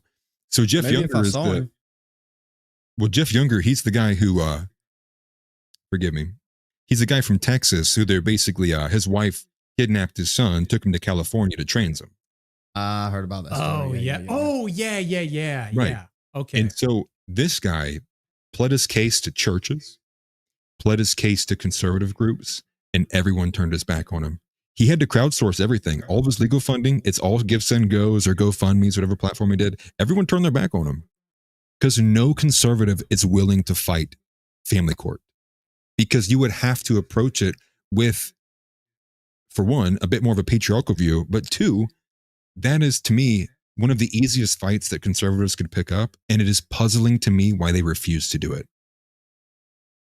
And I guess I was curious what your guys' thoughts are with family court, and then just the lack of conservative sentiment towards fixing that. Well, let me touch on it real quick, and I'll let Josh take it, because I have an obviously different take than he does. We are only separated by 6 years, but in this question, that is essentially a lifetime, right? So I got married, so I've been with my wife a long time. How many? Almost They're high school 18, sweethearts. 19 years. And so I was never involved in any dating apps. I never had to deal with OnlyFans. I never had to deal with any of that. And so we were high school sweethearts from 9th grade. And so and congratulations, too. I'm separate. Yeah, thank you. And so I'm completely separated, right? I understand the position, but I haven't had the experience. In the same way that Matt maybe understands the position, but he hasn't had this experience. And then he's separated another probably 10 years. I don't know how old he is, 10, 15 years from me. And so these people, these boomers that keep blabbing their mouth about the whatever they want to, especially when on the dating scene, right? They quite literally don't understand. And so I don't even understand, right? And I'll pass this to Josh to kind of just saying that I haven't had to deal with it. So I'm not going to say I don't have an opinion. I obviously do have an opinion, but it's almost irrelevant to the point. I get you. And I'm kind of moving there too, right? I'm kind of out of the dating market myself. My situation's taken care of. So it's ultimately nothing will change for me, but I still want to fight for the younger guys. But yeah, go ahead, Josh. I'll make sure I cut you off. Yeah, we're in a difficult spot here because And you, Atlas, I don't know how recently you were in the dating market. I mean, Zeb is in an extremely unique situation, being with his wife for 19 years. They're high school sweethearts. He never had to deal with any of this stuff. Yeah. But I can tell you from personal experience, like I've had moments of like using dating apps, like using Hinge, for example. And I'm Grindr. yeah. Funny. No, take that back. And I'm like scrolling through it, and I had like I remember one time in particular, like I've never had a panic attack or anything like that, but it had to be close to it, because it was just like, God, is this all, like, is this what it is? Is this like even though like I've done the whole church thing, like I'm a devout Christian. I've gone to church. I've tried to have a relationship with girls at church, and they're just as bad, dude. Like it's hellish everywhere. And I wish and like I said, I was in a relationship recently, and I thought it was a good one, but even that one didn't work out. And it's like, I want to have words of encouragement, but I myself, the only encouragement I can give you as like to the younger men that might be watching is you truly need to have faith in God, because Amen. And give it to God completely. Because I've thought that before, where I'm like, God, am I even like, do you even want a relationship for me? I mean, I want one, but is that what you want for me? Right. Give it back to him. And that's like we talk a lot about strategy. At a certain point, you have to just say, it's out of my hands. I mean, obviously I got to put myself out there, but like trying to, what's the strategy for finding a good moral wife these days? I wish I had an answer, but I honestly don't, other than just give it back to God. No, I get that. In terms of practical advice, I guess I see people kind of going back and forth, I guess. But, I think in the perfect world, you would want to be around the same age as your partner, right? And you'd want to be both young when it happens, and it's kind of like Zeb kind of got maybe one of the last, true marriages you're supposed to actually have.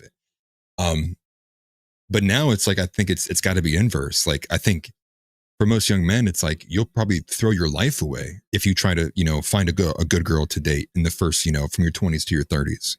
So just spend that time building yourself up and then do it later on. But then that presents the age disparity, right? And then having to then pick from men around or women around your age in your 30s. And then you have like the physicality aspect of being able to have kids. And it's like, it's just a big mess. But you are right. At a certain point, you just kind of have to look at it in the mirror and say, this is ultimately in God's hands. Like I can only will it so much. I mean, without, obviously breaking the law. But it's not even just like, and that's, oh, go ahead. My bad. I was just going to say, and that's the thing that we're kind of talking about throughout this whole show is pick your battles and understand the nature of the battle. So for example, like one of the red pills is like getting married young. Like ideally people would be getting married when they're fertile, when they're like really post-pubescent, maybe like 16 to 18 years old. That's how it was for thousands of years. That's how it should be. But in the modern world, to try and like force that, it sucks, but it is almost a hindrance, for an 18-year-old man. Now, like the thing is about those days is an 18-year-old man was a man. He could provide for a family at 18 years old. It's virtually impossible to do that these days, especially for your average person. And so it sucks to say, but it's like, yeah, ideally you'd be getting married young. But we're in an age and a time now where to be strategic, that's probably not the best thing to do. You do have to acquire the bag before you can get a wife. And that might be into your mid to late 20s, maybe into your 30s. And it sucks, but it is the way it is. And the idea is to do the best you can now to bring about the world we want, which we ourselves may not see. Right. No, and I agree. And part of this too is by proxy of the first world that we live in, where, you for as a man, you used to have dual roles, right? It was protector and provider.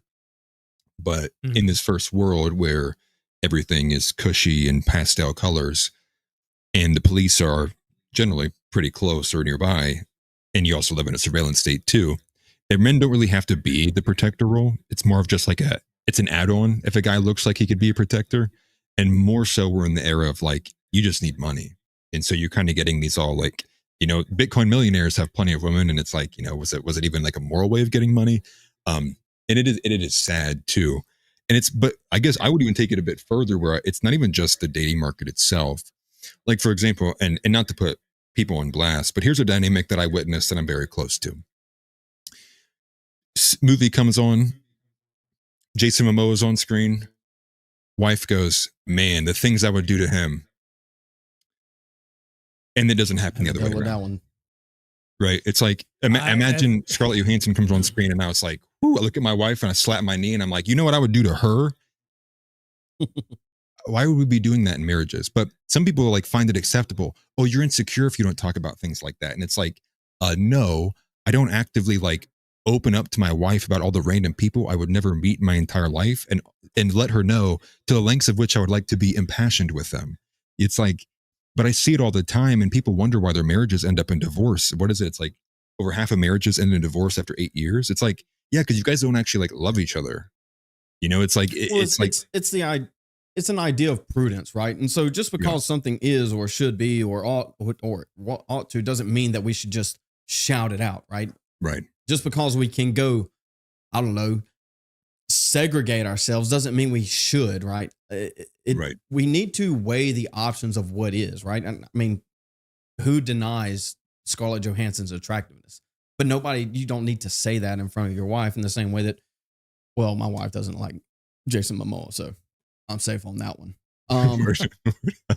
Just an example of this out there. I know, I'm messing with you, but yeah, I mean, we have lost this idea of prudence just across the board.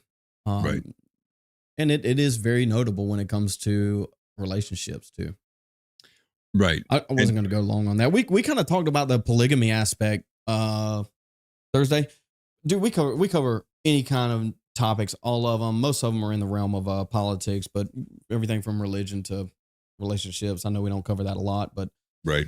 We covered a lot of things. And we talked about polygamy the other day, Thursday, I believe. And so this kind of falls under that, right? So you talk about the crypto bros that have people, right? You need money to have a woman now.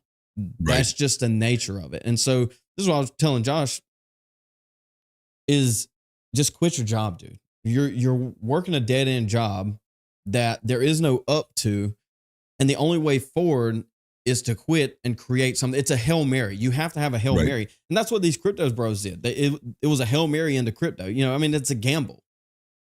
And that's what a lot of these guys have done. And I'm not saying that you can't work a job. Don't take it that way. What I'm saying is that don't work a dead-end job that you're barely skimping by.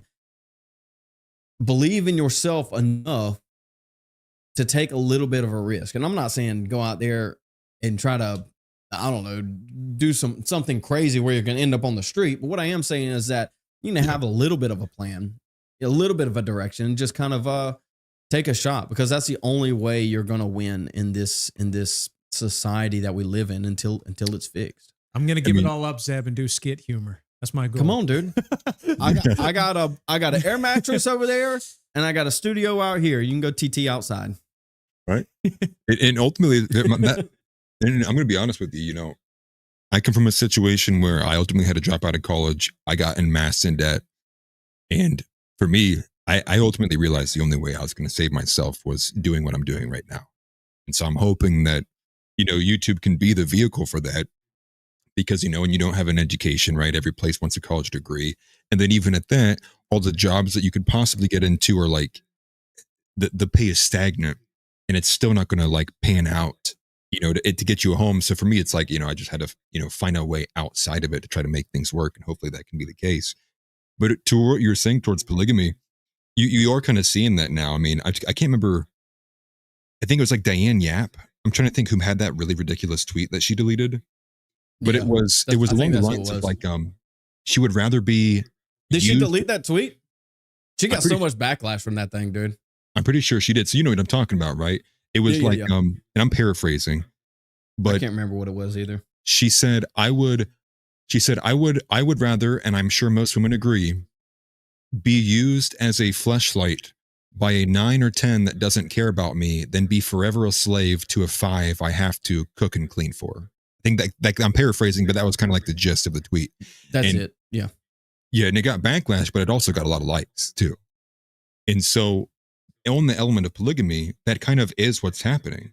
And you can see it, right? Home math is obviously massive because there's so many guys who are like, how can I find my way out of it, right? So looking at people, and sometimes they just want to hate women because of the situations they're in, and part of me finds it hard to blame them. But that's what you're seeing, which is like, there are guys, which is basically like any guy who's a 6, 7, 8, or no, not 6s, 7, 8s, 9s, and 10s have access to the entire dating market.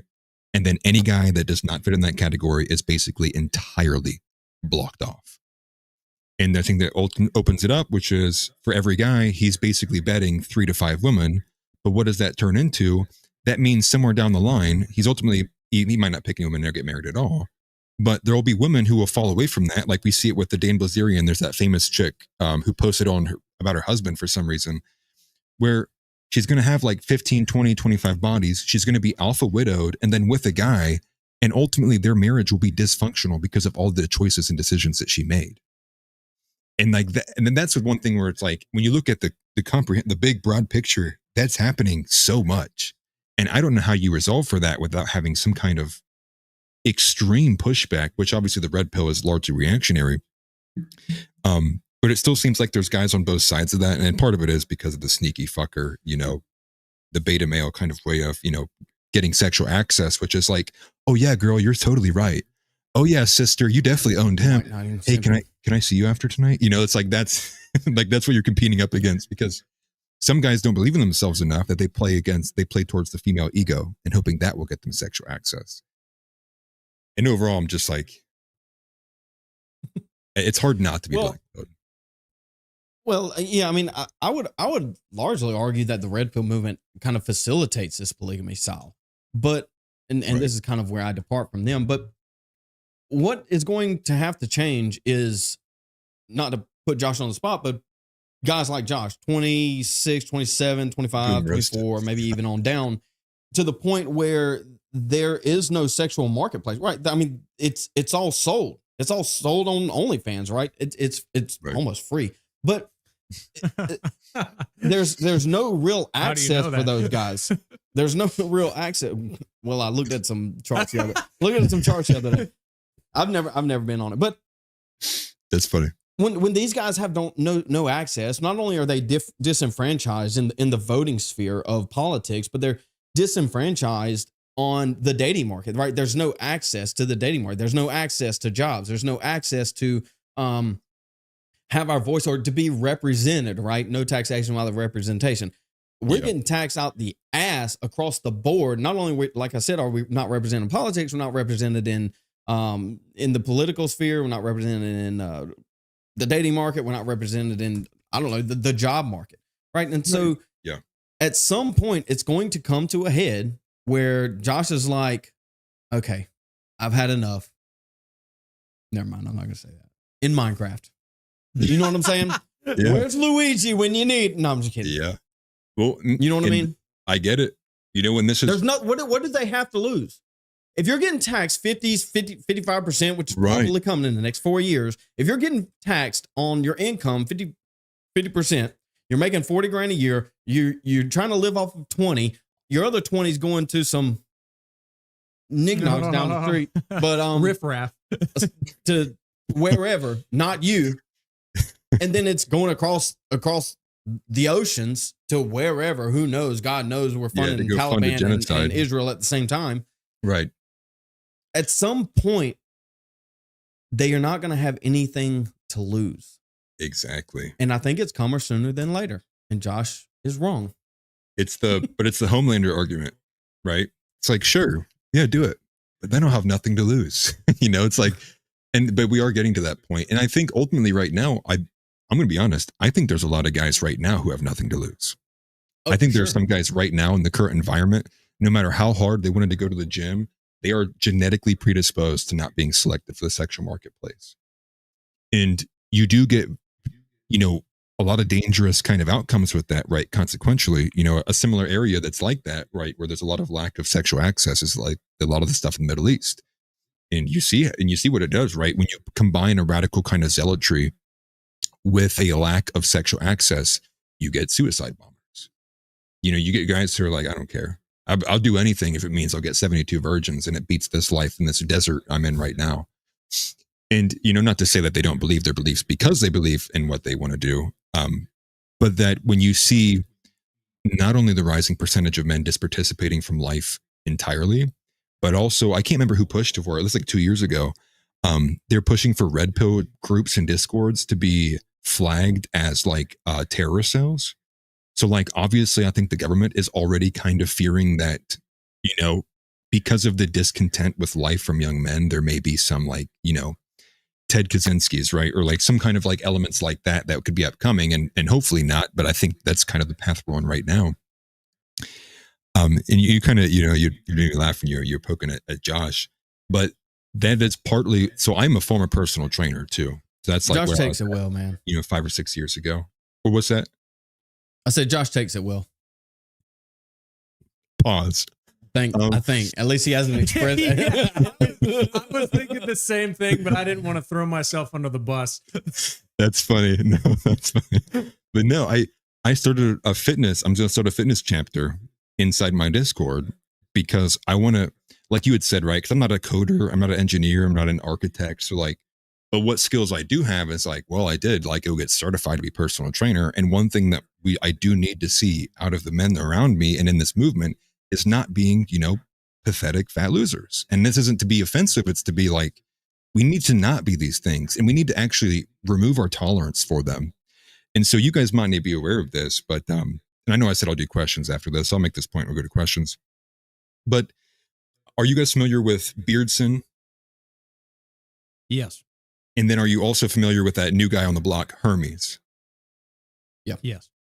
So they recently started getting into it shortly before we went live here.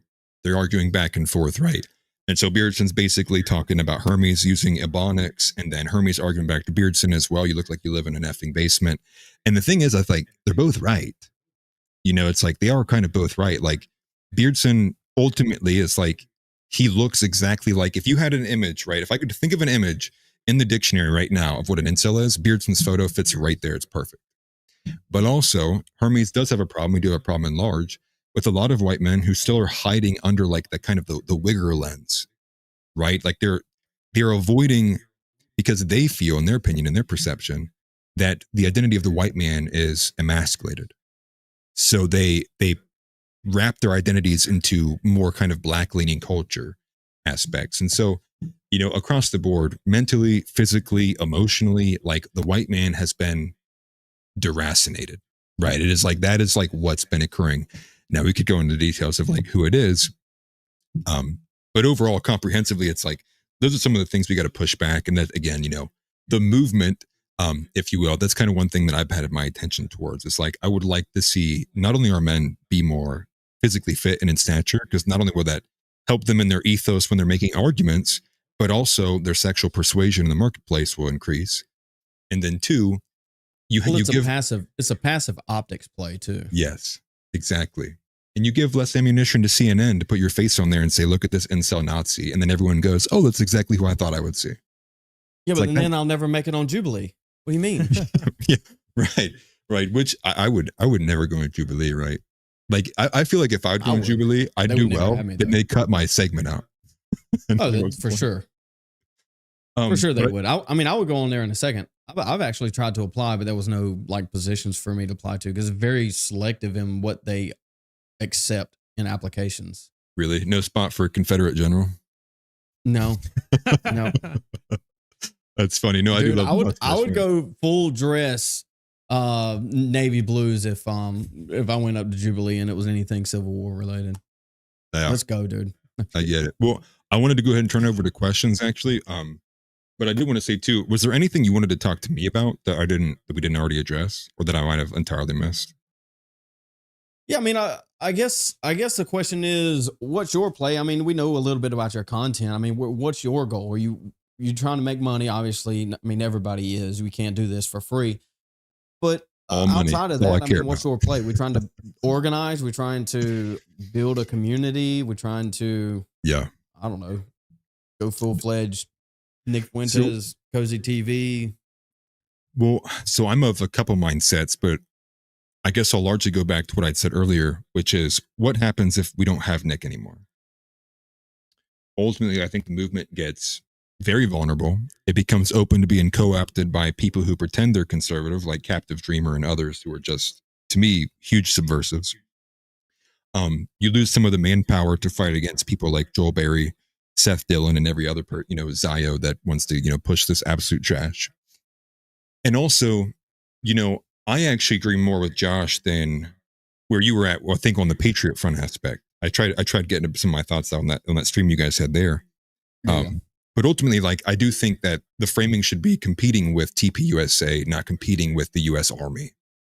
And like that's kind of like my framing. So if Patriot Front removed every aspect of the marches and kept everything else the same, they'd be perfect.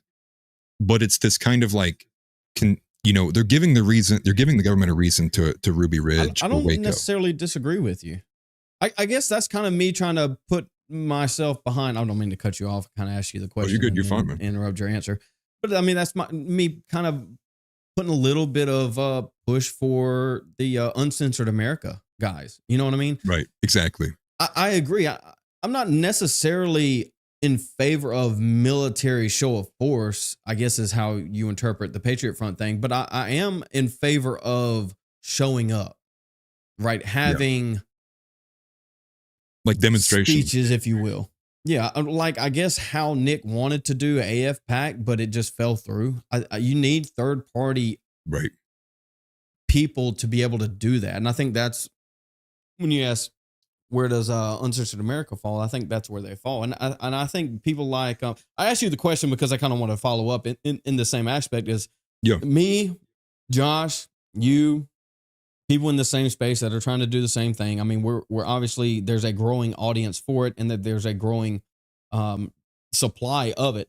We need to work together in collaborations to try and blend this audience and amplify it to the point where it's not just, oh, he's got 7,000 and he's got 10,000, he's got 5,000, he's got 1,000. It needs to be, oh, he's got 30, he's got 30, he's got 30, he's got 30, right? This is the Daily Wire kind of build out where they were collaborative enough under a quasi singular roof that they created an army, right? And this is the bridge that they used to be that they burned. But I'm of the identical mindset as you. When I see something like Rift TV, I think that's a step in the right direction. My head is like identical to where you are, right? And so I actually have like a short list too. Minus the women. I get that. And well, I do think that having women a part of it is good. Making them a regular and if not one of your like key speakers is ultimately where I wouldn't go with it. Where he's kind of going with it. But when I see people like yourselves, obviously, this is where we need to do collabs more, right? With like people like yourself. You have like that girl, Casey, Shameless Berg, which I might try to reach out to. He might not even look at my messages. But like, I do have kind of like a shorthand list of people I would like to begin to reach out to, because I think that's the direction we have to move, which is finding the banner to put the team under, right? And then grouping everyone together and then pushing forward in unison. That's kind of like what I meant too when I said the thing about the Groiper stuff earlier, right? Which is like, I'm almost at the point where it's like, do you make your own or do you just like, do you fold your whole group and throw it into that one because it's already there? And that's I think the answer is we have to make our own, but it has to be leveraged through the Groiper sphere, right? Because that's where the army is. That's where the people are. Right. And I would probably think that Nick would prefer it that way. I don't think he would want someone to try and commandeer Groipers. Right. But we do have to build out some type of umbrella that pushes a team, if you will, of, I don't know. I mean, I've always envisioned, I never wanted to be in front of the camera. I wanted to produce, but everybody I tried to work with, it just fell through the cracks. And so that's the main reason why I'm here. I was like, okay, fuck it, I'll do it myself. And so I've always envisioned having somewhere between 5 and 7, very Daily Wire-esque type of collaborative work, right? Me and Josh do our daily show. Eventually we'll get to solo shows. It's just going to take time. It takes time to build it out. It takes time to do it. It takes time for research. But we're going to get to that. I mean, that's 2 right there. And we do our collaborative show once a day. We'll probably cut that down once we start doing solo shows. We can do Right. collaborative with you or someone else. I mean, we're aligned enough. I guess that's another question, is how far out of the sphere would you be willing to work with? To answer that question on my end is, as long as they're not willing to punch right, I'm perfectly fine with working with somebody. So, well, I guess then I'll give you a great response. And this is probably the most I'll ever talk about, my split from jar openers. Well, and firstly too, I had tried the whole YouTube thing a few different times. It wasn't until I'd actually changed my whole kind of approach to it in the last maybe 4 months that I've really started to pick up. And that was because my wife actually likes watching some of these kind of reaction guys. And I like watching Asmongold occasionally too. And I think he's hilarious. So Not that I agree with his political positions, but he beats Hassan. And one thing I kind of noticed was all the videos he reacted to, right, where they'd explore Snow White or what happened with this one scandal. I realized conservatives don't do that. Every conservative is a talking head. Steve Bannon is a talking head. You look at the majority of all of the Clippers, on our side of the space. Idea pushers.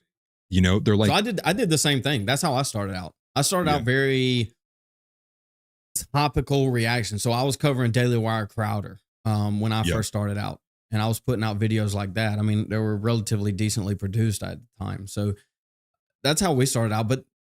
And we ended up kind of in the same sphere that you kind of mentioned just now, right? We have to be idea pushers. Right. Well, Exactly. and I think a good point you bring up about how it's all talking heads and stuff. That's just kind of the nature of it. But that's actually something we're working on, is getting into different avenues of entertainment. Because one of the things that Right. I advocate for a lot is infiltrating. We can quibble about the definition of infiltration, but recapturing or creating parallels to existing institutions. And I think one of the main, everyone talks about politics, economics, and education. Of course, those are the big ones. But I think one that is very, very overlooked is entertainment. And Zeb actually has an associate named John Ward who we work with very closely, and he's working on creating his own movie. Why does And I that sound think, so familiar? John Ward, he's been around for a while. He does, his channel's called just John Ward. Okay. And he does these sort of short form commentary videos, but they're it's not a talking head. They're edited. They have visuals, Right. And obviously that would take a while, but I think someone like Sam Hyde is in many ways more influential than 100 of guys like us that are right now. We're just talking to the camera. He gets on these shows. Exactly. He's super exceptional and very entertaining. But I think that's kind of that's where I think we are now, is we're so interested in political goals, action. How do we organize? Let's just so much of this stuff you can't really account for. You can't really plan for. I would say, the AI Hitler translated into English videos did infinitely more for this movement That stuff's than fire. Patriot Front marches. You know what I mean? Right. I agree. And who could have predicted that? You know what I mean? Even if you had told me that beforehand, I would say, oh yeah, that would definitely be okay. That's probably you were talking about all these teachers that are having to teach their kids about Hitler in a nuanced way now.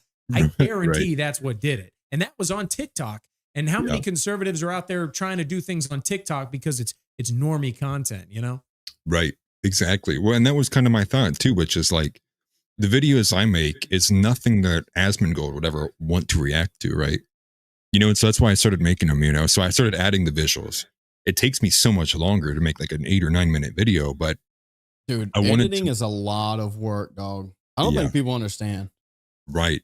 And basically for me, I'm at a rate where it's 1 hour per minute. That's how long it takes me per minute of a video. It's about at an hour. But that was my idea, which was pushing for things that are more entertaining, for lack of better words, right? It would be a bit more appeasing to the eye. And, and shout out to my wife as well. She's the one who brought up some of these ideas, which is you need to have more things flashing on screen, and she's even got a bit of the TikTok brain. But I thought about that and I was like, she's spot on.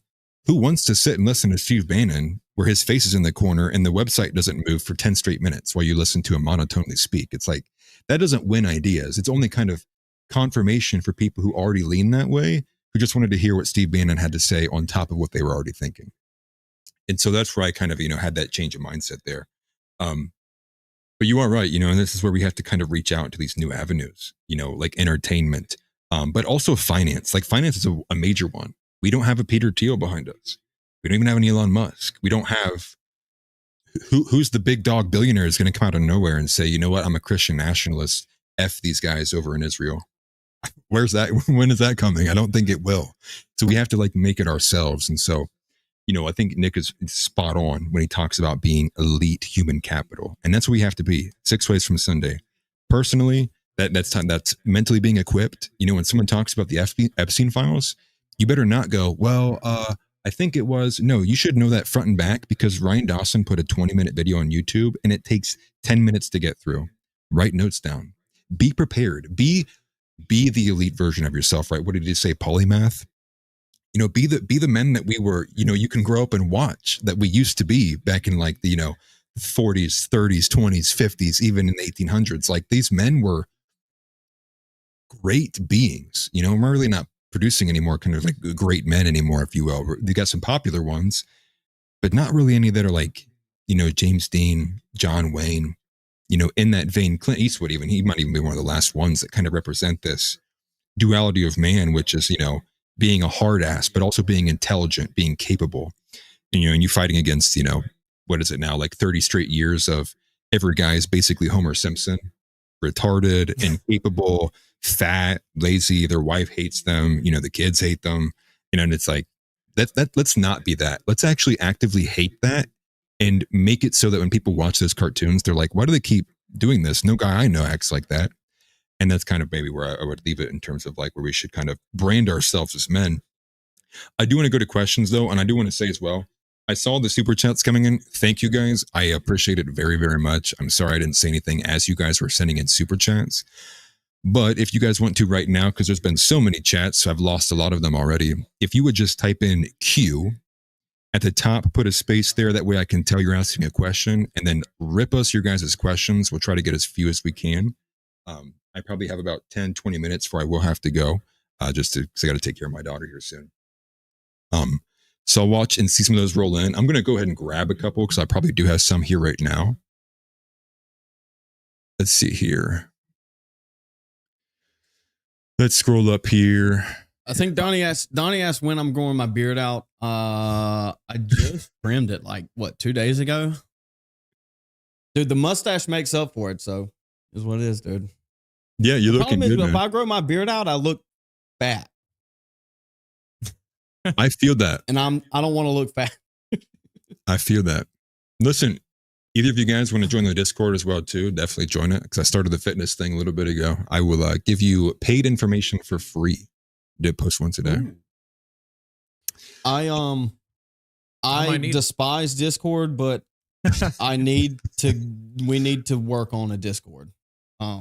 Ourselves. Yep. I have to get you to send me the link because I'm not on it, but I have it. It is in our group chat. Okay, I'll check it out. Yeah, if it is, if not, I can send it to you as well. I can send it to one of you guys on X or somewhere. Cool. I'm sorry. One of the other questions was how do I feel about military brobo content or creators? I think was from Tix. I guess the answer to the question, I mean, I guess to lay it out, I mean, I did 5 years in the Marine Corps. So I did Fast Company for 2.5 years and then another 2.5 years in 1-6 as a scout sniper. And so, I mean, I'm come from that world and appreciate it. And so, I mean, I'm not completely opposed to those guys. They have their place, and we have to understand that not everybody's going to agree with us. Not everybody's going to watch our content, right?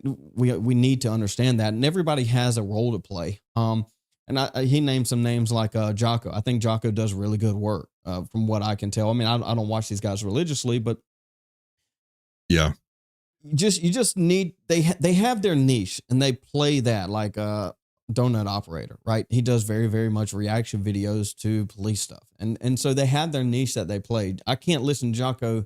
He talks way too slow, man. Even on 2x speed, it's just too I slow get for me. So, but they do good work. Andrew Huberman, I guess you could probably file him under that also.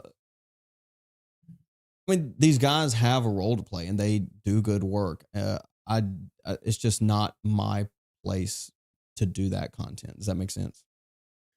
No, I get that, right? I mean, it's part of the specialization of, humanity, right? It's part of, what is it called? The general adaptation syndrome, right? Like humans are very, just in general as a species, very able to be specialized, spending a lot of time gaining muscle memory of certain things. I also looked for a question and I wish I would have saved them earlier. I knew there were some in there. I couldn't find any at all. But the specializations, you get men that are, for one, right, like Nick was clearly born to speak in front of a public audience. Now he probably could have done it in any kind of really niche that he would have wanted to, but clearly he's skilled to that. In the same way that, we have men that are more, obviously way more built for manual labor. You have men that are way more built to do with like financing, business. And I think in that aspect, that is one thing that, men need to find what they're good at. And, and not be ashamed of it. But there are some industries. Right. Oh, my bad. No, predispositions matter.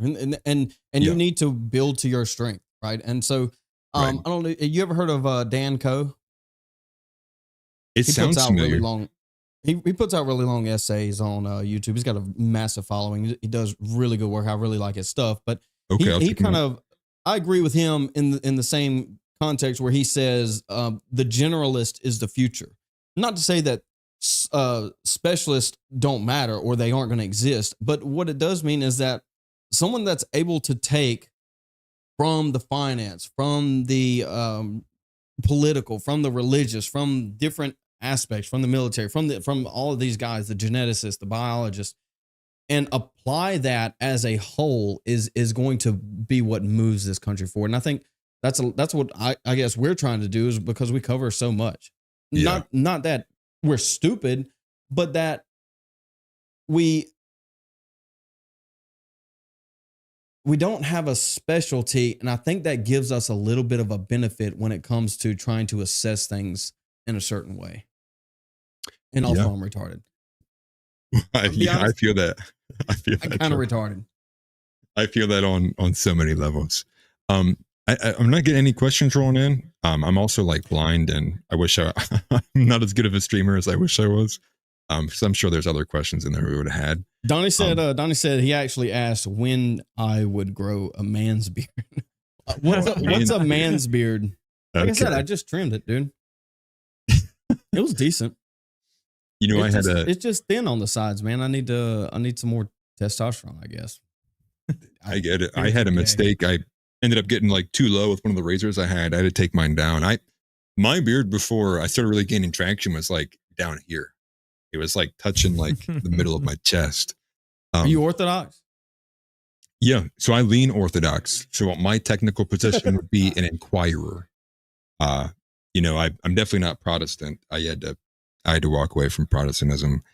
I guess if we're on the Christian grounds, I think the easiest observation someone could make is you go, well, what are the fruits of Protestantism, right? Like we're supposed to judge other Christian men by the fruits of by their fruits. Well, what would the fruits of Protestantism be? And it's like, well, the country's raped. Every woman's a feminist. There's female preachers, and everyone's actively advocating for the exact reason that got the Tower of Babel smited in the first place. So it's like, well, like probably, I'm at the point where I think Protestantism maybe was a creation of Satan.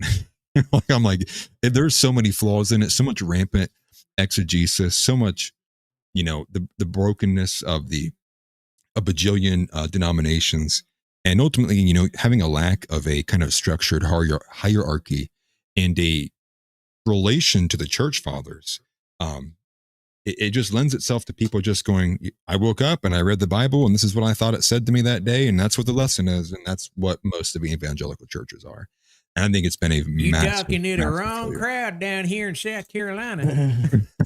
I mean, I don't entirely disagree with you. I think the fruits are rotten, but I mean, you could say the same thing about the Catholic countries. And Yeah. Even some Orthodox countries. But Right.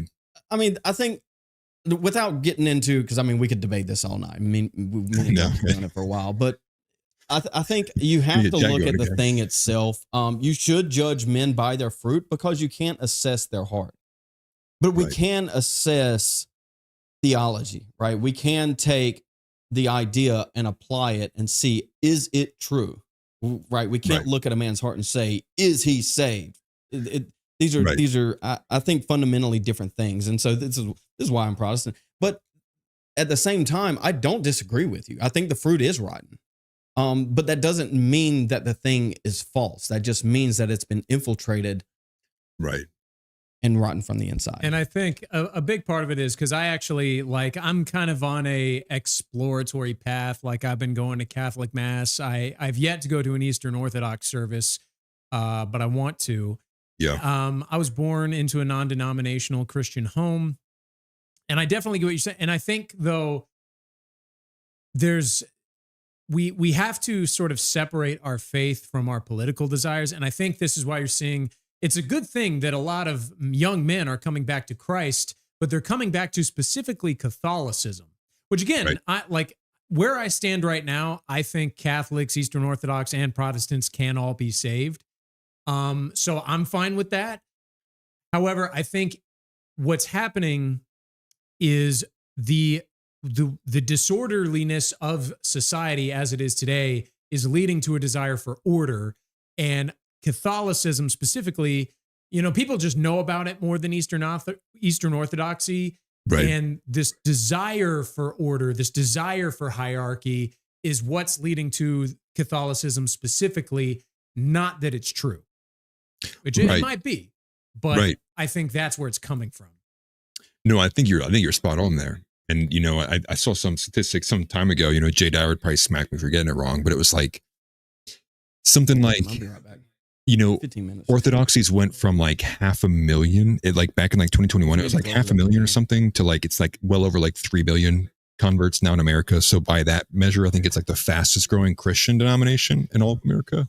But it's clear because what's the terminology with it, right? It's ortho bros.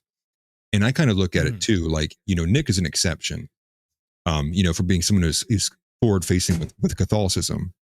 But then you look at, well, who's the other big dogs in the space that are pushing back against, Christian subversion and feminism? Well, it's Andrew Wilson and Jay Dyer. Those are the first two other names that come to mind.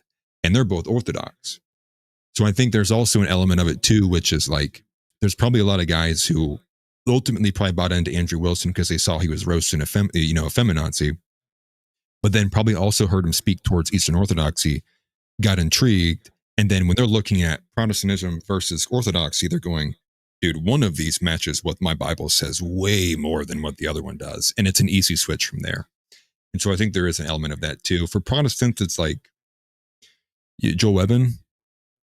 Joel Webben's a good one. I guess, Stone Choir, right? But they're Lutheran. Yeah. I guess Corey is. I'm not sure on Woe. I think Woe's Lutheran as well. But then outside of that, it's nobody. But I do think it is the hierarchy, right? It is men wanting to push for order and move away from this very egalitarian thing. Especially when it's the easiest thing to point out is there shouldn't be female pastors, point blank.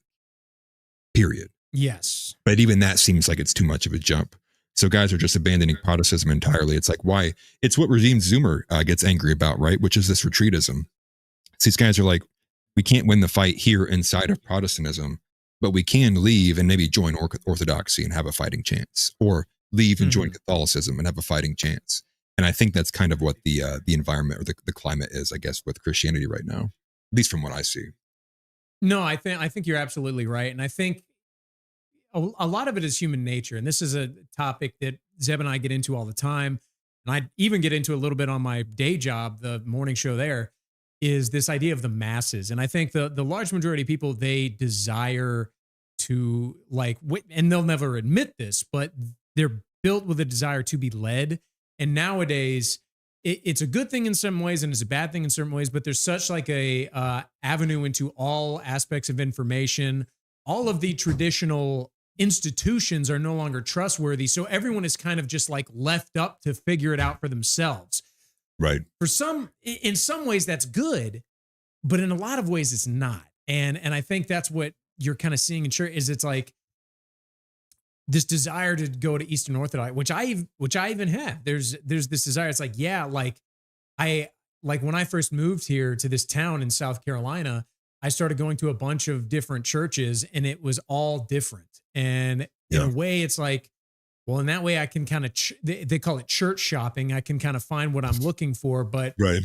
isn't that a problem in of itself, you know? And it's this double-edged sword, the state of Christianity now. But I definitely think, I mean, that's definitely a debate and discussion worth having. I mean, if only Eastern Orthodox people get to go to heaven, that's what I want to do. Not for the sake of going to heaven, but for the sake of believing and being a part of Christ's true church. Right. And believing in what is true. Right. And exploring that for yourself. Yes. And I'm in the same boat as you. It's feeling almost kind of scared in a sense that like maybe what I was believing was some kind of like subverted version of what I really should have been believing. And now I'm having to like recheck all of my previous beliefs with what's else is presented in front of me. And it's not a good place to be in, right? Who wants to be or feel like an apostate? You know, who wants to be in that spot where you're like, okay, maybe this thing that I believed in is actually wrong or flawed. And like, how do I correct for that? And you know, in some religions, you know, apostasy is like, it's death. Like, you're not welcome back. It's like the moment you start having doubts, it's over. Now Christianity is, you know, there's a bit more of a, you know, room to wiggle, if you will. But I did get a question. Actually, I want to do this because I am running out of time. Okay. Zeb had to step out. He's on baby duty. So I don't know how soon he may or may not be back. But if you got to wrap it up, let me know. But let's take some questions. I got you. Okay, definitely. Yeah, this first one, let me pull it up here. It's from L. Charlie. L. Charlie says, Q, the idea of financial independence is like a Patreon, but for Christian net. Has anyone built something similar before? I can't hear it. Am I supposed to be able to hear it? No. Yeah, I forgot about that the moment I clicked on it. Sorry, I had to wait for it to quit playing.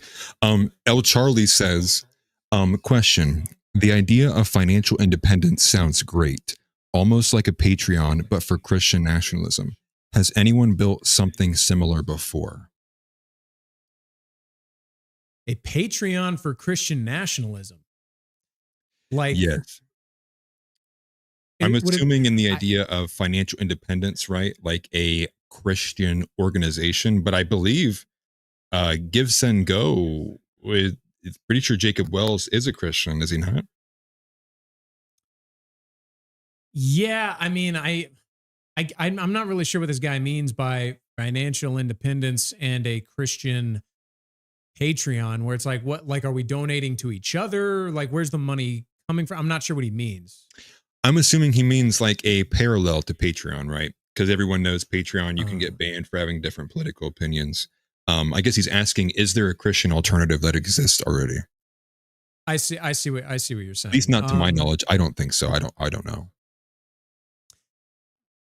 Yeah, man. I mean, that's definitely like, you got to play it close to the chest to a certain degree. I mean, Nick Fuentes, perfect example. He can't even do business with any bank, as far as I know. You know, some like random local mom and pop shop bank he's funneling all this money for his $1 million organization through. And I definitely think like there's a certain level, it like Arville, I keep using Arville as an example since we talked about him, but it's like, we're never like, when we talk about building parallels, we're never going to create like a completely parallel system where everything, like banks, schools, institutions, military, you're never going to get a one-to-one side by side. Right. That is not possible in our lifetime, if at all. And B, they would never let that happen. They would never let you do that. Now, a Christian nationalist Patreon, is it possible? Sure. But I think like just having a parallel kind of like Telegram or something like that, where maybe it's not advertised as that. Maybe it's not said, if you're racist, if you're sexist, homophobic, and a Christian nationalist, this is where you go. Maybe don't call it that, you know? Right. But, you know, at least with the understanding that it's like a what's the word? A non-PC platform. It's like, we don't ban for anything. they don't say what side they're on. They just say everything goes. We don't care. Kind of like Rumble almost. Yeah. So, yeah, I would say if you're going to do that, advertise it as anyone can go here except criminals and pedophiles. Yeah. So that way, you know, it's like, this is not some shady thing like Bitcoin was in its original inception. This is for commercial use for anyone who wants to. And, you know, like, and maybe you get instances where Christian nationalists can use it, like Gibson Go, maybe. Somebody had a great point. I forgot about Andrew Torba. Who brought on Andrew Torba? Fantastic bring up. Who was that? Asperian? Yeah, Esperon. Oh, Esperon. Yeah, I forgot about Torba. Torba's actually fantastic with that kind of stuff, right? Building out Gab AI. So we are at least going to have a parallel AI system, at least is what it, what it looks like. I'm not sure where he's at in development. I use it occasionally. I know I don't pay for it because I already have Grok because of Twitter and all that, or X, I should say. But it is right. I guess Andrew Torba is probably is our Peter Thiel, right? If you had to pick somebody, he probably is the most financially well off or in a position to be a financier of kind of big projects like that. But it's interesting. I didn't even think about it. Also, thank you, House. I do appreciate that very much. And again, everybody who's given a donation, thank you guys very much. I do appreciate it. Did you guys have any other questions? I don't believe I've seen any other questions. I know that there were questions earlier. You got to forgive me, guys. I messed that up so bad. I got a question for you, actually. Yeah. Quick fire. You can be as descriptive or not as you want. Okay. This is a debate Zeb and I had very early on when we started the show. Yeah. Was what's the next big push? So I was saying it's the Jewish question, which a lot of people are waking up to. Right. And Zeb was saying it's the race question. And I mean, I was more arguing, and again, he's not here to defend himself, but I was more arguing we can kind of walk and chew gum at the same time. But he was saying that race is the biggest thing that we're kind of dealing with now. And I said, well, the reason we have all these racial problems is because of Jewish subversion of our city, in the 60s, like you brought up MLK. Right. So I guess my question is, what do you think on that? And if you could just like matrix, like download karate lessons into people's head, if you could download one red pill, like whether Matrix. it be the JQ, the race realism, or the woman question, if you could download just like red pill everyone on earth on one of those things, what would it be and why? Man, I would probably go with woman question. I think the woman question removes so many barriers from men being able to pursue free thought and discourse that I think it would be, of all three, I think that one affects the other two the most. Right? Like I think the race one doesn't touch the woman question at all, but it does a little bit. The JQ touches both, but I think the JQ is also the hardest one to convey without having one of the others as like an entrance or like the ramp too, if that makes sense. Yeah, because I was thinking, I was like, if I had to place them in terms of importance, it would be like JQ and the woman question are almost like on par. If JQ is a little bit like more important and race would be down here, they're all important and we can all red pill people on them. But right, that's a good point, because I think the woman. But here would be my pushback though. Yeah, and I'm not necessarily disagreeing. This is just what I'm thinking out loud here.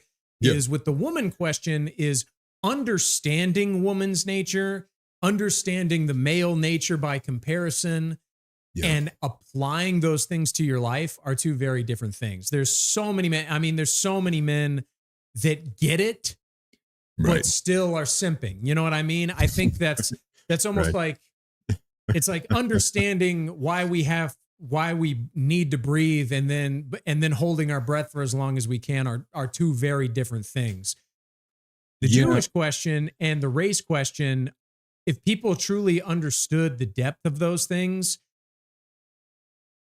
applying solutions would be a lot easier than understanding women. Because the thing is like right. King David What kind of King solution? David was righteous in God's eyes, and he was simping. That's just it's just a part of us. I agree. I guess my pushback to your pushback would be the other two elements are like, you don't have to be a Christian nationalist to be fully well aware of. And I guess maybe the market capture in the JQ is like not the same as the other two, right? Where it's like, I could talk to the average guy at Walmart, you know, here in the country town and talk to him about the illegals. And he'd be like, man, let me tell you about, you know, or I could talk to, you know, my guy friend doesn't care about politics. And he would say, oh yeah, I watch a whatever podcast. And this one girl was talking like crazy, where it's like the JQ is like, it's even if they did know, it's like, if they're not compelled by a positive belief of Christianity to oppose it, it's like, where would they even end up falling at, even if they were fully aware of what was going on? You know, and I guess maybe there's an element to that too. But it's a good idea. It is a good question. I've never thought about it like that before.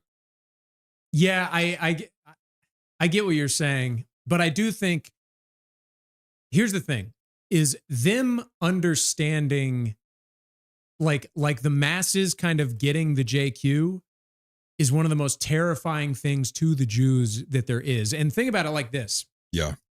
Because a lot of people are acknowledging this, but not even saying it in this way. I don't want to get you in trouble or anything, but Benjamin Netanyahu, the guy who did 9/11 in Minecraft, went on the Nelk Boys. Yeah. Why is he doing that? Because he understands how important it is for people not to get it, for people to be on their side. Right. And the thing is like, yeah, what is your average, maybe non-Christian person who's just kind of going about their lives? If they get it versus not getting it, them as an individual, it means nothing. But if everyone got it and they felt comfortable like talking about it out in the open, it would be devastating. And the final, no, I'm kidding. I'm not going to say. Yeah, I know. I was like, please. But there would be I joked about it earlier solutions. when you said solution. No, I mean, and that's the thing too. So this is, you know, I have a video that's about to hit 100K, hopefully, about that. I did a recap on the Nelk Boys thing. And, you know, what I concluded with, you know, to ramp it all together was, you know, they already are full on this push right now, right? For pro-Israeli propaganda. They see the numbers as well as you and I do when they see the loss of support at large. And they also see it's largely the youth, meaning this is now putting them in a timetable where it's like, if they don't correct for the loss of support, they're running out of time to have the US at their back doing what they're doing. And I think, you know, the Nelk Boys, obviously, I think they're just retarded, but then they said afterwards that they were given sheets of questions to ask, and they were greeted by, you know, by guys in suits that had things set up for them. So it's like, okay, so how much of this was just an organic thing? And it's like, oh, it wasn't at all. And then you look at with the Israel Foreign Ministry, right? Which I think it's Foreign Ministry. I don't know if it's Hasbro or Hasbara, but it's now they're starting with 16 mega influencers. They're paying him $86,000 to get these guys to come out of the United States, go to Israel so they can boost the pro-Israel sentiment. And they've said their plans are to bring in like 500 or 550 influencers into Israel to push that pro-Israel sentiment back out. And then, you know, you have the Tim Pool secret meeting with Netanyahu that he absolutely raged over. But I think the writing's on the wall. Like, we're in the winning position right now. And I think that, you know, the reason we're seeing all of these kind of things like the Nelk Boys and then getting the pushback of the emergency stream of, hey, bring on Nick Fuentes, guys. Who can we have that'll give us some pushback? Which was a hilarious moment. At least you can see it. It's like they are scrambling right now.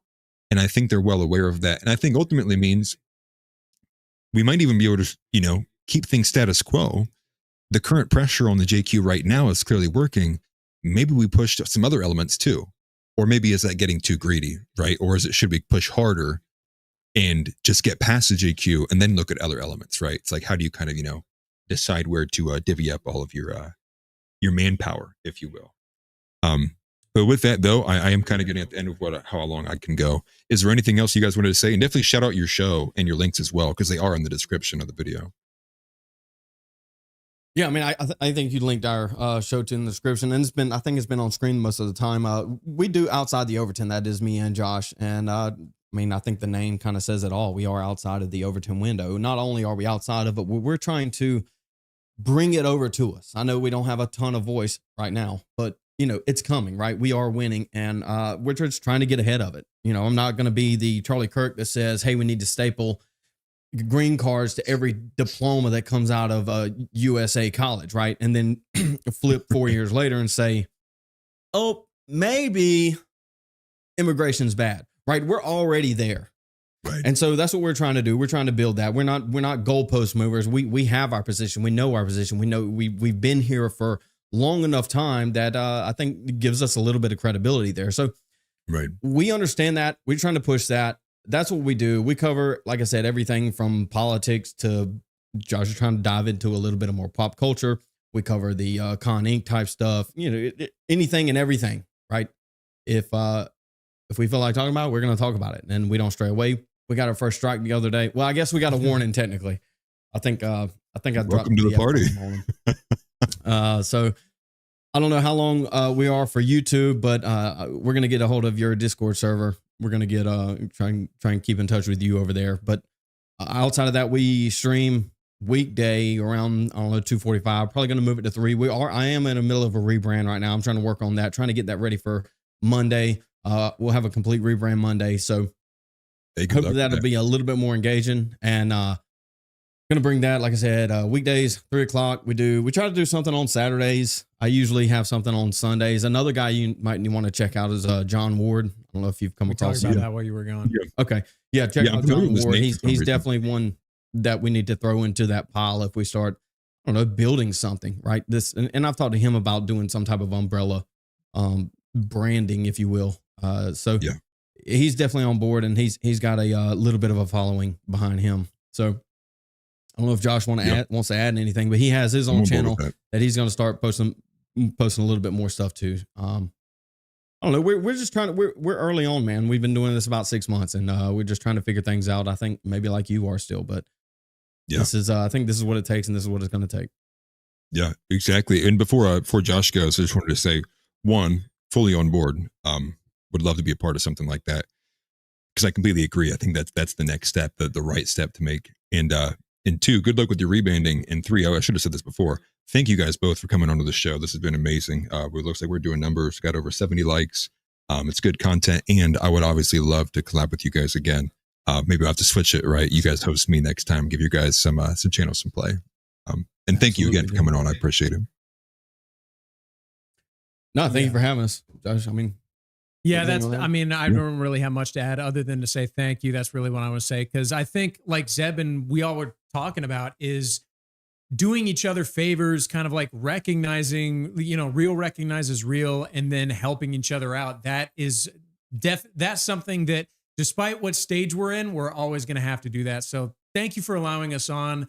It's been super fun, dude. You're a cool guy. I've enjoyed watching your videos. Zeb put me onto them, and I like the ideas. I like where we're headed. I feel like talking to guys like you, reading the chat, our audience, interacting with your audience. I feel hopeful for the future. Things are black pilled right now, but the white pill is Christ, and amen. We're going to make it, guys. Yeah. Hey, well, I'm going to say thank you very much for that. The videos do take me quite a bit of work. So when they flop, it sucks. But yeah, again, feelings mutual. Thank to you guys as well. And again, it is cool that you guys bring your chat and your community in here too. And we're kind of seeing them kind of push all the naysayers out. And so it's good to see the community grow in that direction.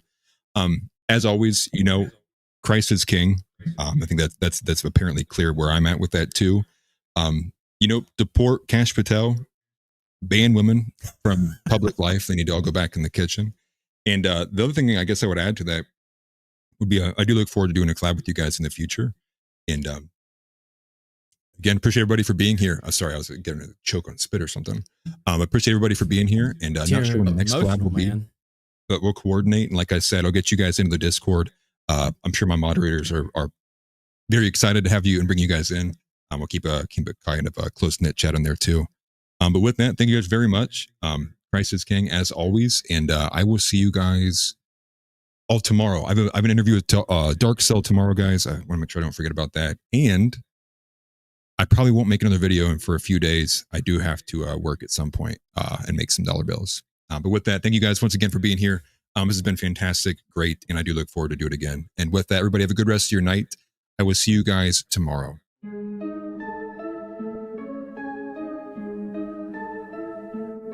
The chains clink, hear the echo in the fog of the land. Dollar bills on the leash, gripped tight by the hand. Eagles clip, can't fly, wings covered in grime. Statues cry, tears of oil, rusted gears at a time. Never bow, never break, never simping again. Simping's a sickness, let the truth be the pen. Trust the plan they said, but look where we stand. A chessboard flip, now it's war in the sand. Puppet strings pulled tight, marionettes in the hall. Politicians dance smooth while the empire falls. Mountains of debt, can't climb, can't crawl. Truth buried deep beneath the Capitol walls. Drums of war beat heavy, echo loud in the haze. Promises shattered like glass in a maze. Voices scream betrayal, trapped in the blaze. The flag waves torn, lost in forgotten days. Never bow, never break, never simping again. Simping's a sickness, let the truth be the pen. Trust the plan they said, but look where we stand. A chessboard flip, now it's war in the sand. Never bow, never break, never simping again. Simping's a sickness, let the truth be the pen. Trust the plan they said, but look where we stand. A chessboard flip, now it's war in the sand. Trump card played wrong, now the deck's in their hands. Deal signed in the dark, bleeding out the land. Fist clenched, eyes sharp, time to make a stand. Own our future, no pawn, just a king in demand.